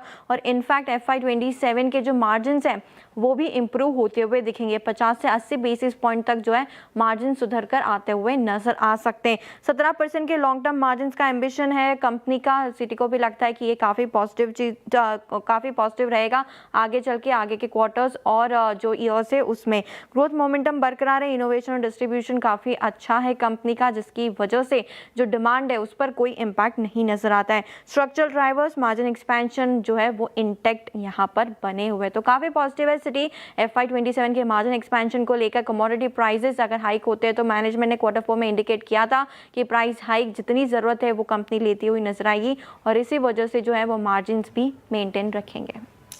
ओके, शुक्रिया अनूपुर जानकारी के लिए। टाटा कंज्यूमर डेज हाई पर सिटी की बुलिश रिपोर्ट और उसका एक बड़ा फायदा होता हुआ नजर आया है।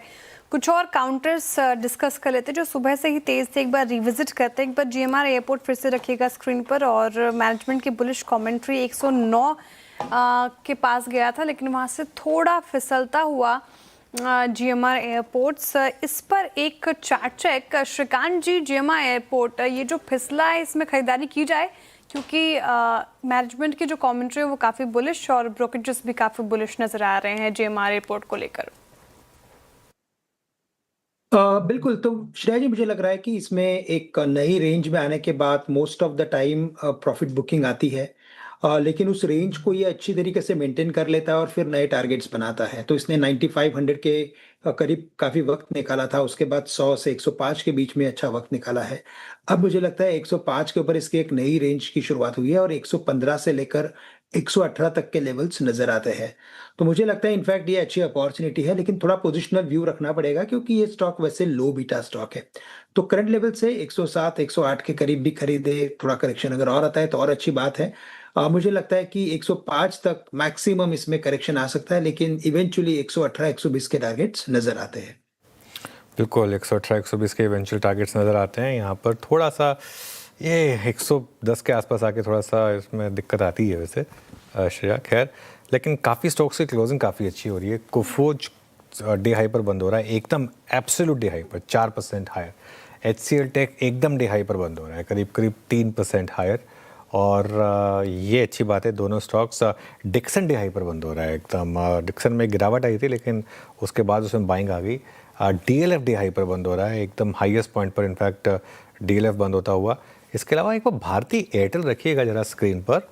भारती में आज एकदम से एक इंटरेस्टिंग मूव आया है और ये देखिए भारती का चार्ट। मानस जी, भारती एक समय पे सबसे स्ट्रॉन्ग स्टॉक था इंडेक्स का, बड़ी करेक्शन आई, आज के मूव को कैसे देखें? देखिए, व्यू तो शॉर्ट टर्म व्यू पॉजिटिव है। मेरा समझना है कि स्टॉक में पोटेंशियल है वापस अपने 200 डे मूविंग एवरेज को टच करने के लिए, तो शायद ये 1890 1895 की रेंज में जा सकता है। तो अगर आप प्योर ट्रेडर है और आप स्टॉप लॉस लगा सकते हैं तो करंट लेवल्स पे भी एक ट्रेड ले सकते हैं। लॉन्ग साइड पे ट्रेड लीजिए। आपके जो स्टॉप लॉसेस हैं वो 1839 के नीचे रहेंगे और टारगेट रहेंगे 1880 से 1900 की रेंज में। भारतीय एयरटेल देख रही थी मैं भी, डेज हाई पर आता हुआ शानदार मूव यहाँ पर आते हुए। एक बार रखिएगा स्क्रीन पर एनटीपीसी में भी अच्छी स्ट्रेंथ है, 2% ऊपर और यहाँ पर कामकाज होता हुआ।